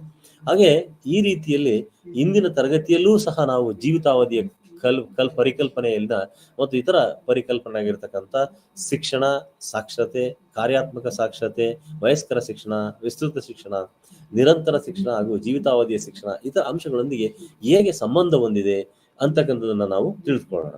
ಸೊ ಆ ಒಂದು ಯಾವ ರೀತಿ ಸಂಬಂಧವನ್ನು ಹೊಂದಿದೆ ಅನ್ನೋದು ಪೂರ್ವದಲ್ಲಿ ನಾವೀಗ ಇನ್ನೊಮ್ಮೆ ನಾವು ಮೆಲುಕು ಹಾಕೋದಾದ್ರೆ ಜೀವಿತಾವಧಿ ಅಥವಾ ಅಜೀವ ಕಲಿಕೆ ಅಂತ ಹೇಳಿದ್ರೆ ಏನು ದೈನಂದಿನ ಜೀವನದಲ್ಲಿ ವ್ಯಕ್ತಿಗೆ ಹೆಚ್ಚಾಗ್ತಕ್ಕಂಥ ಬೇಡಿಗಳಿರ್ಬೋದು, ಅಗತ್ಯತೆಗಳಿರ್ಬೋದು, ಅಥವಾ ಸಾಮಾಜಿಕ, ಆರ್ಥಿಕ, ರಾಜಕೀಯ, ಸಾಂಸ್ಕೃತಿಕ, ಪರಿಸರ, ತಂತ್ರಜ್ಞಾನ ಮತ್ತು ಇತರ ಜೀವನದ ಸವಾಲುಗಳೇನಿದೆ ಅಥವಾ ಬದಲಾವಣೆಗಳಿದೆ, ಇವುಗಳಿಗೆ ಯಾವ ರೀತಿ ವ್ಯಕ್ತಿ ತನ್ನನ್ನು ತಾನು ತೆರೆದುಕೊಳ್ತಾನೆ ಮತ್ತೆ ಅವನು ಜೀವಿತಾವಧಿಯಲ್ಲಿ ಅವುಗಳನ್ನು ಯಾವ ರೀತಿ ಎದುರಿಸಿ ಅವುಗಳಿಂದ ಹೊರಬರ್ತಾನೆ ಅಂತಕ್ಕಂಥದ್ದನ್ನ ಏನು ತೋರಿಸ್ತಕ್ಕಂಥದ್ದು, ಸೂಚಿಸ್ತಕ್ಕಂಥದ್ದೇ ಜೀವಿತಾವಧಿಯಲ್ಲಿ ಕಲಿಕೆ ಆಗಿರುತ್ತೆ. ಒಬ್ಬ ವ್ಯಕ್ತಿಗೆ ಯಾವ್ದಾದ್ರು ಒಂದು ಸಮಸ್ಯೆ ಎದುರಾದ ಸಂದರ್ಭದಲ್ಲಿ ಅದರಿಂದ ಯಾವ ರೀತಿ ಹೊರ ಬರ್ತಾನೆ ಅಂತಕ್ಕಂಥದ್ದೇ ಕಲಿಕೆ. ಓಕೆ, ಸೊ ಹಾಗಾಗಿ ನಾನು ಈಗಾಗಲೇ ಪ್ರಸ್ತಾಪ ಮಾಡಿದೆ ಮೊದಲೇ ಹಿಂದಿನ ಒಂದು ಸ್ಲೈಡ್ ಅಲ್ಲಿ. ಓಕೆ, ಕಲಿಕೆ ಅಂತಕ್ಕಂಥದ್ದು ನಿರಂತರವಾದ ಅನುಭವಗಳ ಪುನರ್ರಚನೆ ಅಂತ ಹೇಳಿ ಕರಿತೀವಿ. ಇದನ್ನೇ ಶಿಕ್ಷಣ ಹಂಚ್ಕೊಳ್ಳುತ್ತೆ ಅಂತ ನಾನು ಹೇಳಿದ್ದೇನೆ. ಸೊ ಈ ರೀತಿಯಾಗಿ ಈ ಒಂದು ಜೀವಿತಾವಧಿಯ ಪರಿಕಲ್ಪನೆ ಏನಿದೆ, ಕಲಿಕೆಯ ಪರಿಕಲ್ಪನೆ ಏನಿದೆ, ಇದು ಶಿಕ್ಷಣದ ಇತರ ಪರಿಕಲ್ಪನೆಗಳೊಂದಿಗೆ ಸಂಬಂಧ ಹೊಂದಿರೋದನ್ನ ನಾವು ನೋಡ್ತೀವಿ. ಈಗ ಸಾಕ್ಷರತಾ ಕಲಿಕೆ ಅಂತ ಹೇಳಿ ಸಾಕ್ಷರತೆ, ಲಿಟ್ರಸಿ ಅಂತ ಏನ್ ಕರಿತೀವಿ. ಸೊ ವ್ಯಕ್ತಿಗೆ ಅನುಭವಗಳಾಗಿದೆ, ಆದರೆ ತಾನು ಅನುಭವಿಸಿದ ಅಥವಾ ತಾನು ಕಂಡುಕೊಂಡಂತ ಅನುಭವಗಳ ಒಂದು ವಿಚಾರಗಳನ್ನ ಮತ್ತೊಬ್ಬರಿಗೆ ಪರಿಚಯಿಸ್ತಕ್ಕಂಥದ್ದು, ಮತ್ತೊಬ್ಬರಿಗೆ ವರ್ಗಾಯಿಸ್ತಕ್ಕಂಥದ್ದು ಅಗತ್ಯ. ಈ ನಿಟ್ಟಿನಲ್ಲಿ ವ್ಯಕ್ತಿ ಏನು ಸಾಕ್ಷರ ಸಹ ಬಹಳ ಪ್ರಮುಖ ಪಾತ್ರವನ್ನು ವಹಿಸುತ್ತೆ. ಅದರ ಜೊತೆಗೆ ವಿಸ್ತೃತ ಶಿಕ್ಷಣ, ದಟ್ ಈಸ್ ಎಕ್ಸ್ಟೆನ್ಷನ್ ಎಜುಕೇಶನ್ ಅಂತ ಕರಿತೀವಿ, ಅಥವಾ ವಿಸ್ತರಿತ ಶಿಕ್ಷಣ ಅಂತ ಏನ್ ಕರಿತೀವಿ, ಇದು ಸಹ ಈ ಜೀವಿತಾವಧಿಯ ಕಲಿಕೆಯ ಜೊತೆ ಸಂಬಂಧ ಹೊಂದಿದೆ. ಸೊ ನಿರಂತರ ಶಿಕ್ಷಣ ಅಥವಾ ಕಂಟಿನ್ಯೂಸ್ ಲರ್ನಿಂಗ್ ಹಾಗೂ ಜೀವಿತಾವಧಿಯ ಶಿಕ್ಷಣ ಈ ರೀತಿಯಾಗಿ ಒಂದಕ್ಕೊಂದು ಪರಸ್ಪರ ಪೂರಕವಾಗಿರ್ತಕ್ಕಂಥದ್ದನ್ನ ನಾವು ನೋಡ್ಬೋದಾಗಿದೆ. ಸೊ ಆ ನಿಟ್ಟಿನಲ್ಲಿ ಜೀವಿತಾವಧಿಯ ಕಲಿಕೆ ಅಥವಾ ಜೀವಿತಾವಧಿಯ ಒಂದು ಆಜೀವ ಕಲಿಕೆ ಏನಿದೆ, ಇದು ಇತರ ಶೈಕ್ಷಣಿಕ ವಿಚಾರಗಳೊಂದಿಗೆ, ಕಲಿಕಾ ವಿಚಾರಗಳೊಂದಿಗೆ ಸಂಬಂಧವನ್ನು ಹೊಂದಿರೋದನ್ನ ನಾವು ನೋಡ್ಬೋದು. ಹಾಗಾಗಿ ನಿಮ್ಗೆಲ್ಲ ತಿಳಿದಿದೆ, ಶಿಕ್ಷಣವು ಜೀವನದುದ್ದಕ್ಕೆ ನಡೀತಕ್ಕಂಥ ಒಂದು ಪ್ರಕ್ರಿಯೆ ಆಗಿದೆ ಮತ್ತು ಇದು ಸಹ ಜೀವನ ಒಂದು ಅವಿಭಾಜ್ಯ ಅಂಗ. ನಾವು ಯಾವಾಗ ವ್ಯಕ್ತಿ ಎಲ್ಲಿ ಅನುಭವಗಳು ಅವನು ಪುನರ್ರಚನೆ ಮಾಡ್ಲಿಕ್ಕೆ ಸಾಧ್ಯ ಇಲ್ವೋ ಅಥವಾ ಅನುಭವಗಳನ್ನ ಪಡೆಯೋದ್ರ ಮೂಲಕ ಅವನಲ್ಲಿ ಜ್ಞಾನ ಸೃಜನೆ ಆಗುವುದಿಲ್ವೋ, ಅವನು ಏನು ಮುಂದಿನ ಸವಾಲುಗಳಿಗೆ ಅಥವಾ ಸಮಸ್ಯೆಗಳಿಗೆ ತನ್ನನ್ನು ತಾನು ಪರಿಚಯಿಸಿಕೊಳ್ಳಿಕ್ಕೆ ಅಥವಾ ಸವಾಲುಗಳನ್ನ ಮೆಟ್ಟಿ ನಿಲ್ಲಕ್ಕೆ ಅವನಿಗೆ ಸಾಧ್ಯ ಆಗೋದಿಲ್ಲ. ಆ ನಿಟ್ಟಿನಲ್ಲಿ ಜೀವನದುದ್ದಕ್ಕೆ ಅವನು ಪಡಿತಕ್ಕಂಥ ಶಿಕ್ಷಣ ಏನಿದೆ, ಅದು ಅವನ ಒಂದು ಅವಿಭಾಜ್ಯ ಅಂಗ ಆಗಿದ್ದಾಗ ಮಾತ್ರ ಅವನು ಆ ಸವಾಲುಗಳನ್ನು ಎದುರಿಸಲಿಕ್ಕೆ ಸಾಧ್ಯ. ಸೊ ಹಾಗಾಗಿ ಇಲ್ಲಿ ನಾವು ಇನ್ನೊಂದು ಅರ್ಥದಲ್ಲಿ ಹೇಳಬೇಕಂತ ಹೇಳಿದ್ರೆ, ಶಿಕ್ಷಣ ಜೀವನದ ಅಗತ್ಯತೆ ಅಂಶಗಳಲ್ಲಿ ಒಂದಾಗಿದೆ. ಯಾವ ರೀತಿ ವ್ಯಕ್ತಿಗೆ ಜೀವಿಸಲು ಹಲವಾರು ಮೂಲಭೂತ ಅಂಶಗಳು ಅವಶ್ಯಕತೆ ಇದೆಯೋ, ಆ ರೀತಿಯಲ್ಲಿ ಶಿಕ್ಷಣವೂ ಸಹ ಅವನಿಗೆ ಅತ್ಯಂತ ಅಗತ್ಯವಾಗಿರ್ತಕ್ಕಂಥ ಒಂದು ಅಂಶಗಳಲ್ಲಿಯೂ ಒಂದಾಗಿದೆ ಅಂತೇಳಿ ಹೇಳ್ಬೋದು. ಯಾಕಂತ ಹೇಳಿದ್ರೆ ಒಬ್ಬ ವ್ಯಕ್ತಿಗೆ ನೀರು, ಆಹಾರ, ಗಾಳಿ ಮತ್ತೆ ಬೆಳಕು ಯಾವ ರೀತಿ ದೈನಂದಿನ ಜೀವನದ ಒಂದು ವಿಕಾಸಕ್ಕೆ ಅಗತ್ಯವಾಗಿದೆ, ಆ ರೀತಿ ಶಿಕ್ಷಣವೂ ಸಹ ವ್ಯಕ್ತಿಯ ವಿಕಾಸಕ್ಕೆ ಹಾಗೂ ಅವನ ಒಂದು ಆಲೋಚನೆಗಳಿಗೆ ಈ ಒಂದು ಕಲಿಕೆ ಅಂತಕ್ಕಂಥದ್ದು ಅತ್ಯಂತ ಅಗತ್ಯ ಅಂತಕ್ಕಂಥದ್ದನ್ನ ನಾವು ಇಲ್ಲಿ ಮನಗಾಣ್ಬೋದು. ಶಿಕ್ಷಣ ಜೀವನದ, ಹಾಗಾಗಿ ಶಿಕ್ಷಣ ಅಂತಕ್ಕಂಥದ್ದು ಅಥವಾ ಕಲಿಕೆ ಅಂತಕ್ಕಂಥದ್ದು ನಿರಂತರ ಜೀವನದ ಅತ್ಯಂತ ಅವಶ್ಯಕತೆಯ ಅಂಶಗಳಲ್ಲಿ ಒಂದಾಗಿದೆ ಅಂತೇಳಿ ಹೇಳ್ಬೋದು. ಅದೇ ರೀತಿ ನಾವು ಈ ಭೌಗೋಳಿಕವಾಗಿ ಆಗಿರ್ಬೋದು ಅಥವಾ ಧಾರ್ಮಿಕವಾಗಿ ಆಗಿರ್ಬೋದು, ಭಾಷಿಕ ಮತ್ತು ಸಾಂಸ್ಕೃತಿಕ ವೈವಿಧ್ಯತೆಯನ್ನು ಒಳಗೊಂಡಂತ ಸಮಾಜದಲ್ಲಿ ಸಹಜೀವಿ ಅಥವಾ ವ್ಯಕ್ತಿಯ ಉಳಿದು ಬಾಳ್ಬೇಕಾದ್ರೆ ಜೀವಿತಾವಧಿಯ ಕಲಿಕೆ ಅಗತ್ಯ. ನಾನು ಈಗ ಪ್ರಾರಂಭದಲ್ಲಿ ಪ್ರಸ್ತಾಪ ಮಾಡಿದ್ದೀನಿ, ಯಾವ ಸಮಾಜದಲ್ಲಿ ವ್ಯಕ್ತಿ ತಾನು ಬದುಕಬೇಕಂತ ಅವನು ನಿರ್ಧರಿಸಿದ್ದಾನೋ ಆ ಸಮಾಜದ ಹಲವಾರು ವಿಚಾರಗಳನ್ನ, ಆ ಸಮಾಜದ ಸಂಪ್ರದಾಯಗಳಿರ್ಬೋದು, ಆಚಾರ ವಿಚಾರಗಳಿರ್ಬೋದು, ಅಥವಾ ಕಟ್ಟುಪಾಡುಗಳು ಅಥವಾ ನೀತಿ ನಿಯಮಗಳಿರ್ಬೋದು, ಅವೆಲ್ಲವುಗಳನ್ನ ಅವನು ಅರ್ಥೈಸ್ಕೊಳ್ಬೇಕಾಗತ್ತೆ. ಮತ್ತೆ ಅವುಗಳನ್ನ ತಾನು ಮನನ ಮಾಡಬೇಕು, ಮನಗಾಣಬೇಕು. ಜೊತೆಗೆ ಅವುಗಳನ್ನ ಬಳಸಿ ತಾನು ಅವುಗಳನ್ನ ಅವುಗಳನ್ನ ಮೈಗೂಡಿಸ್ಕೊಳ್ಳೋದ್ರ ಮೂಲಕ ಆ ಭೌಗೋಳಿಕವಾಗಿ ಎದುರಾಗ್ತಕ್ಕಂಥದ್ದು, ಧಾರ್ಮಿಕ ಅಥವಾ ಭಾಷಿಕವಾಗಿರ್ತಕ್ಕಂಥದ್ದು ಅಲ್ಲದೆ ಸಾಂಸ್ಕೃತಿಕವಾಗಿ ಎದುರಾಗ್ತಕ್ಕಂಥ ಇಂಥ ವೈವಿಧ್ಯಮಯ ಪರಿಸರಗಳಲ್ಲಿ ಅವನು ಜೀವಿಸಬೇಕಾದ್ರೆ ಅಥವಾ ಹೊಂದಾಣಿಕೆ ಮಾಡಿಕೊಳ್ಬೇಕಾದ್ರೆ ಅವನಿಗೆ ಕಲಿಕೆ ಅತ್ಯಂತ ಅಗತ್ಯ. ಈ ಕಲಿಕೆ ಅಂತಕ್ಕಂಥದ್ದು ಒಂದು ಹಂತದಲ್ಲಿ ನಿಂತು ಹೋದಂತ ಸಂದರ್ಭದಲ್ಲಿ ವ್ಯಕ್ತಿ ಇವುಗಳನ್ನ ಸದೃಢನಾಗಿ ಅಥವಾ ಯಶಸ್ವಿಯಾಗಿ ಎದುರಿಸಲಾರ. ಈಗ ಉದಾಹರಣೆಗೆ ಈ ಒಬ್ಬ ವ್ಯಕ್ತಿ ಒಂದು ಭಾಷೆಯ ಪರಿಸರದಲ್ಲಿ, ಈಗ ನಮ್ಮ ಕನ್ನಡ ಭಾಷೆಯ ಪರಿಸರದಲ್ಲಿ ನಾವು ಕನ್ನಡವನ್ನ ಬಳಸಿ ಮಾತಾಡುವುದರ ಮೂಲಕ ಉತ್ತಮವಾದಂತ ಸಂವಹನವನ್ನು ಇತರರಲ್ಲಿ ನಾವು ನಡೆಸ್ತೀವಿ. ಅದೇ ಈ ಒಂದು ಭಾಷೆಯ ವಿಷಯ ಬಂದಾಗ ಮತ್ತೊಂದು ರಾಜ್ಯಕ್ಕೆ ವ್ಯಕ್ತಿ ಹೋದಂತ ಸಂದರ್ಭದಲ್ಲಿ ಎಲ್ಲಿ ಈ ತನ್ನ ಭಾಷೆಯನ್ನ ಮಾತೃಭಾಷೆಯನ್ನ ಮಾತನಾಡದ ವ್ಯಕ್ತಿಗಳು ಇರುವಂತ ರಾಜ್ಯದಲ್ಲಿ ಈ ಒಂದು ಭಾಷೆ ಅಂತಕ್ಕಂಥದ್ದು ಅವನಿಗೆ ಅಡ್ಡಿಯನ್ನ ಅಥವಾ ತೊಡಕಾದಂತ ಸಂದರ್ಭದಲ್ಲಿ ಏನಾಗುತ್ತೆ, ಅವನು ಅಲ್ಲಿ ತನ್ನ ಅನುಭವಗಳನ್ನ ಪಡೆಯೋದಿಕ್ಕಾಗಲ್ಲ, ಅಥವಾ ತಾನು ಇಟ್ಟುಕೊಂಡಂತಹ ಅಥವಾ ಹೊಂದಿರುವಂತ ಗುರಿಯನ್ನ ಅವನು ಸಾಧಿಸ್ಲಿಕ್ಕಾಗಲ್ಲ. ಹಾಗಾಗಿ ಈ ಭಾಷೆಯು ಸಹ ಅತ್ಯಂತ ಒಂದು ಪ್ರಮುಖವಾದಂತ ಅಂಶ. ಉದಾಹರಣೆಗೆ ನಾನು ಹೇಳ್ತಕ್ಕಂಥದ್ದು, ಭಾಷೆಯ ಬಗ್ಗೆ ಹಲವಾರು ವಿಷಯದ ಭಾಷೆಗಳನ್ನ ಅವನು ಕಲಿತಿದ್ದಾಗ ಆಯಾ ಒಂದು ಸಂದರ್ಭ ಸನ್ನಿವೇಶಗಳ ಅನುಗುಣವಾಗಿ ತಾನು ವ್ಯವಹಾರದಲ್ಲಿ ತೊಡಗಿಕೊಳ್ಳೋದ್ರ ಮೂಲಕ ಅಥವಾ ತನ್ನ ವಿಚಾರಗಳನ್ನ ಸ್ಪಷ್ಟಪಡಿಸುವ ಮೂಲಕ ಅವನು ಆ ಸನ್ನಿವೇಶದಲ್ಲಿ ಅವನು ಸಮಸ್ಯೆಗಳನ್ನ ಪರಿಹರಿಸ್ಕೊಳ್ಳಿಕ್ ಸಾಧ್ಯ. ಇದು ಈ ಒಂದು ನಿರಂತರವಾದ ಕಲಿಕೆಯಿಂದಲೇ ಮಾತ್ರ ಸಾಧ್ಯ. ಓಕೆ, ಈಗ ನಾವು ಹಾಗಾಗಿನೇ ನಮ್ಮ ಶಿಕ್ಷಣದಲ್ಲಿ ಪ್ರಮುಖವಾಗಿ ಮಲ್ಟಿ ಲಿಂಗ್ವೆಲ್ ಅಂತ ಹೇಳಿ ನಾವು ಪ್ರಸ್ತಾಪ ಮಾಡ್ತೀವಿ. ಮಲ್ಟಿ ಲಿಂಗ್ವೆಲ್ ಅಂತ ಹೇಳಿದ್ರೆ ಬಹುಭಾಷಾ ಸನ್ನಿವೇಶ ಅಥವಾ ಪರಿಸರ. ಒಂದು ವರ್ಗ ಕೋಣೆಯಲ್ಲಿ ಬಹುಭಾಷೆ ಆಡ್ತಕ್ಕಂತ ವಿದ್ಯಾರ್ಥಿಗಳು ಕಲಿಕೆಯಲ್ಲಿ ತೊಡಗಿರುವುದನ್ನು ನಾವು ಕಾಣ್ತೀವಿ, ಅಥವಾ ಕಲಿಯ ತರಗತಿಯಲ್ಲಿ ಅವರು ಪ್ರಸ್ತುತ ಇರುವುದನ್ನು ನಾವು ಕಾಣ್ತೀವಿ. ಯಾಕಂತ ಹೇಳಿದ್ರೆ ಅವನು ಎಲ್ಲ ಮನೆಯಲ್ಲಿ ಒಂದು ಭಾಷೆ ಅಥವಾ ಮಾತೃಭಾಷೆ ಅಂತ ಏನ್ ಕರಿತೀವಿ ಆ ಒಂದು ಭಾಷೆ, ಮತ್ತೆ ಶಾಲಾ ಭಾಷೆ ಏನಿದೆ, ಇವೆರಡು ಅವನಿಗೆ ಕರಗತವಾಗಿದ್ದಾಗ ಮಾತ್ರ ಶಾಲೆಯಲ್ಲಿನ ಭಾಷೆಯನ್ನ ಅರ್ಥೈಸ್ಕೊಳ್ಬಲ್ಲ, ತನ್ನ ಮಾತೃಭಾಷೆಯಲ್ಲಿ ಆ ಪರಿಕಲ್ಪನೆಗಳನ್ನ ಅರ್ಥೈಸ್ಕೊಳ್ಬಲ್ಲ, ಮತ್ತೆ ಶಿಕ್ಷಕರು ಕೇಳುವಂತ ಅಥವಾ ಸ್ನೇಹಿತರೊಂದಿಗೆ ಸಂವಹನದಲ್ಲಿ ತೊಡಗಬಲ್ಲ ಮತ್ತು ಶಿಕ್ಷಕರ ಪ್ರಶ್ನೆಗಳಿಗೆ ಉತ್ತರಿಸಬಲ್ಲ. ಇಲ್ಲ ಅಂತ ಹೇಳಿದ್ರೆ ಭಾಷೆಯ ಬಗ್ಗೆ ಅರಿವಿಲ್ಲದೆ ಇದ್ದಾಗ ಅವನು ಸವಾಲುಗಳನ್ನು ಎದುರಿಸಬೇಕಾಗ್ತದೆ. ಇದು ಸಾಧ್ಯ ಯಾವಾಗ ಅಂತ ಹೇಳಿದ್ರೆ ನಿರಂತರವಾದಂತ ಕಲಿಕೆ ಇದ್ದಾಗ ಮಾತ್ರ ಅವನು ಇಂಥ ಭಾಷಾ ಸಮಸ್ಯೆಗಳನ್ನ ಎದುರಿಸಲಿಕ್ಕೆ ಸಾಧ್ಯ ಆಗ್ತದೆ. ಅದೇ ರೀತಿ ಭೌಗೋಳಿಕವಾಗಿಯೂ ಸಹ ಹಲವಾರು ಸನ್ನಿವೇಶಗಳು ಸಹ ನಾವು ಕಾಣ್ಬೋದು. ಅಂತಹ ಭೌಗೋಳಿಕ ಹಿನ್ನೆಲೆಗಳು ಅಥವಾ ಭೌಗೋಳಿಕ ಪರಿಸರವೂ ಸಹ ವ್ಯಕ್ತಿಯಲ್ಲಿ ಹಲವಾರು ಸವಾಲುಗಳನ್ನ ತರುತ್ತದೆ. ಅಂತ ಸವಾಲುಗಳನ್ನ ಮೆಟ್ಟಿ ನಿಲ್ಲಬೇಕಾದ್ರೆ ಅವನಿಗೆ ಆ ಭೌಗೋಳಿಕ ಪರಿಸರಕ್ಕೆ ಯಾವ ರೀತಿ ಹೊಂದಾಣಿಕೆ ಮಾಡ್ಕೊಳ್ಬೇಕು, ಮತ್ತೆ ಆ ಪರಿಸರದಲ್ಲಿ ಜೀವಿಸ್ಬೇಕಂತಕ್ಕಂಥದ್ದು ಸಹ ಬಹಳ ಪ್ರಮುಖವಾಗಿರುವಂಥದ್ದು. ಸೊ ಈ ರೀತಿಯಾಗಿ ಭೌಗೋಳಿಕ ಪರಿಸರ ಮತ್ತೆ ಸಾಂಸ್ಕೃತಿಕ ವೈವಿಧ್ಯತೆಯನ್ನ ನಾವು ನೋಡ್ಬೋದು. ವಿವಿಧ ಸಂಸ್ಕೃತಿಯನ್ನ ಇರ್ತಕ್ಕಂಥ ನಮ್ಮ ಭಾರತವನ್ನ ನಾವು ಉದಾಹರಣೆಯನ್ನಾಗಿ ನಾವು ನೋಡೋದಾದ್ರೆ, ಭಾರತವು ಒಂದು ಹಲವಾರು ವೈವಿಧ್ಯತೆಗಳನ್ನ ಒಳಗೊಂಡಿರ್ತಕ್ಕಂಥ ಒಂದು ರಾಷ್ಟ್ರವಾಗಿದೆ. ಹಾಗಾಗಿ ನಾವು ಯೂನಿಟಿ ಇನ್ ಡೈವರ್ಸಿಟಿ ಅಂತೇಳಿ ಕರಿತೀವಿ. ಅಂದ್ರೆ ವಿವಿಧತೆಯಲ್ಲಿ ಏಕತೆ. ಇಲ್ಲಿ ಹಲವಾರು ಭಾಷೆಗಳನ್ನ ಆಡ್ತಕ್ಕಂಥ ಭಾಷಿಕರಿದ್ದಾರೆ, ಹಲವಾರು ಸಂಸ್ಕೃತಿಯನ್ನ ಹಿನ್ನೆಲೆ ಇರ್ತಕ್ಕಂಥ ಜನರಿದ್ದಾರೆ, ಹಲವಾರು ಸಾಮಾಜಿಕ ಹಿನ್ನೆಲೆಯಿಂದ ಬಂದಿರತಕ್ಕಂಥ ವ್ಯಕ್ತಿಗಳನ್ನ ನಾವು ಕಾಣ್ಬೋದು.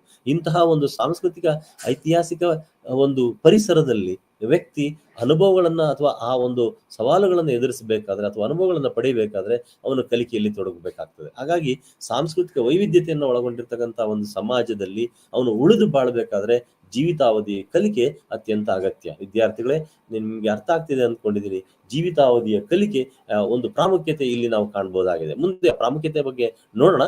ಆದ್ರೆ ಈ ಒಂದು ಮಾತುಗಳಲ್ಲಿ ಅಥವಾ ಈ ಒಂದು ಸನ್ನಿವೇಶದಲ್ಲಿ ಅದರ ಬಗ್ಗೆ ಅರ್ಥ ಮಾಡ್ಕೊಳ್ಬಹುದು. ಜೊತೆಗೆ ಜೀವನದ ಎಲ್ಲಾ ಸನ್ನಿವೇಶ ಮತ್ತು ಸಂದರ್ಭಗಳಲ್ಲಿ ವ್ಯಕ್ತಿ ಅದು ಸ್ವಾಭಾವಿಕ ಆಗಿರ್ಬೋದು ಅಥವಾ ಅಸ್ವಾಭಾವಿಕವಾಗಿರ್ಬೋದು, ಅಥವಾ ಯೋಜನಾಬದ್ಧವಾಗಿರ್ಬೋದು ಅಥವಾ ಯೋಜನಾ ರಹಿತವಾಗಿರ್ಬೋದು, ಅಥವಾ ಸಂಘಟಿತವಾಗಿರ್ಬೋದು ಅಥವಾ ಆಕಸ್ಮಿಕವಾಗಿಯೂ ಆಗಿರ್ಬೋದು, ಅಥವಾ ಪ್ರತ್ಯಕ್ಷ ಅಥವಾ ಪರೋಕ್ಷವಾಗಿಯೂ ಆಗಿದ್ದು ಸಹ ಹಲವಾರು ಅವಕಾಶಗಳನ್ನು ಅವನು ಪಡ್ಕೊಳ್ತಾನೆ. ಮತ್ತೆ ಹಲವಾರು ಸನ್ನಿವೇಶಗಳ ಮೂಲಕ ಹೊರಬರಬೇಕಾಗುತ್ತೆ. ಇಂತಹ ಸಂದರ್ಭದಲ್ಲಿ ಅವನು ನಿರಂತರವಾದಂಥ ಕಲಿಕೆ ಅವನಲ್ಲಿ ಆಗಿದ್ದಾಗ, ನಿರಂತರವಾದ ಕಲಿಕೆಯಲ್ಲಿ ಅವನು ತೊಡಗಿದ್ದಾಗ ಇಂತಹ ಸಂದರ್ಭಗಳನ್ನ ಯಶಸ್ವಿಯಾಗಿ ಅವನು ಎದುರಿಸ್ಲಿಕ್ಕೆ ಸಾಧ್ಯ.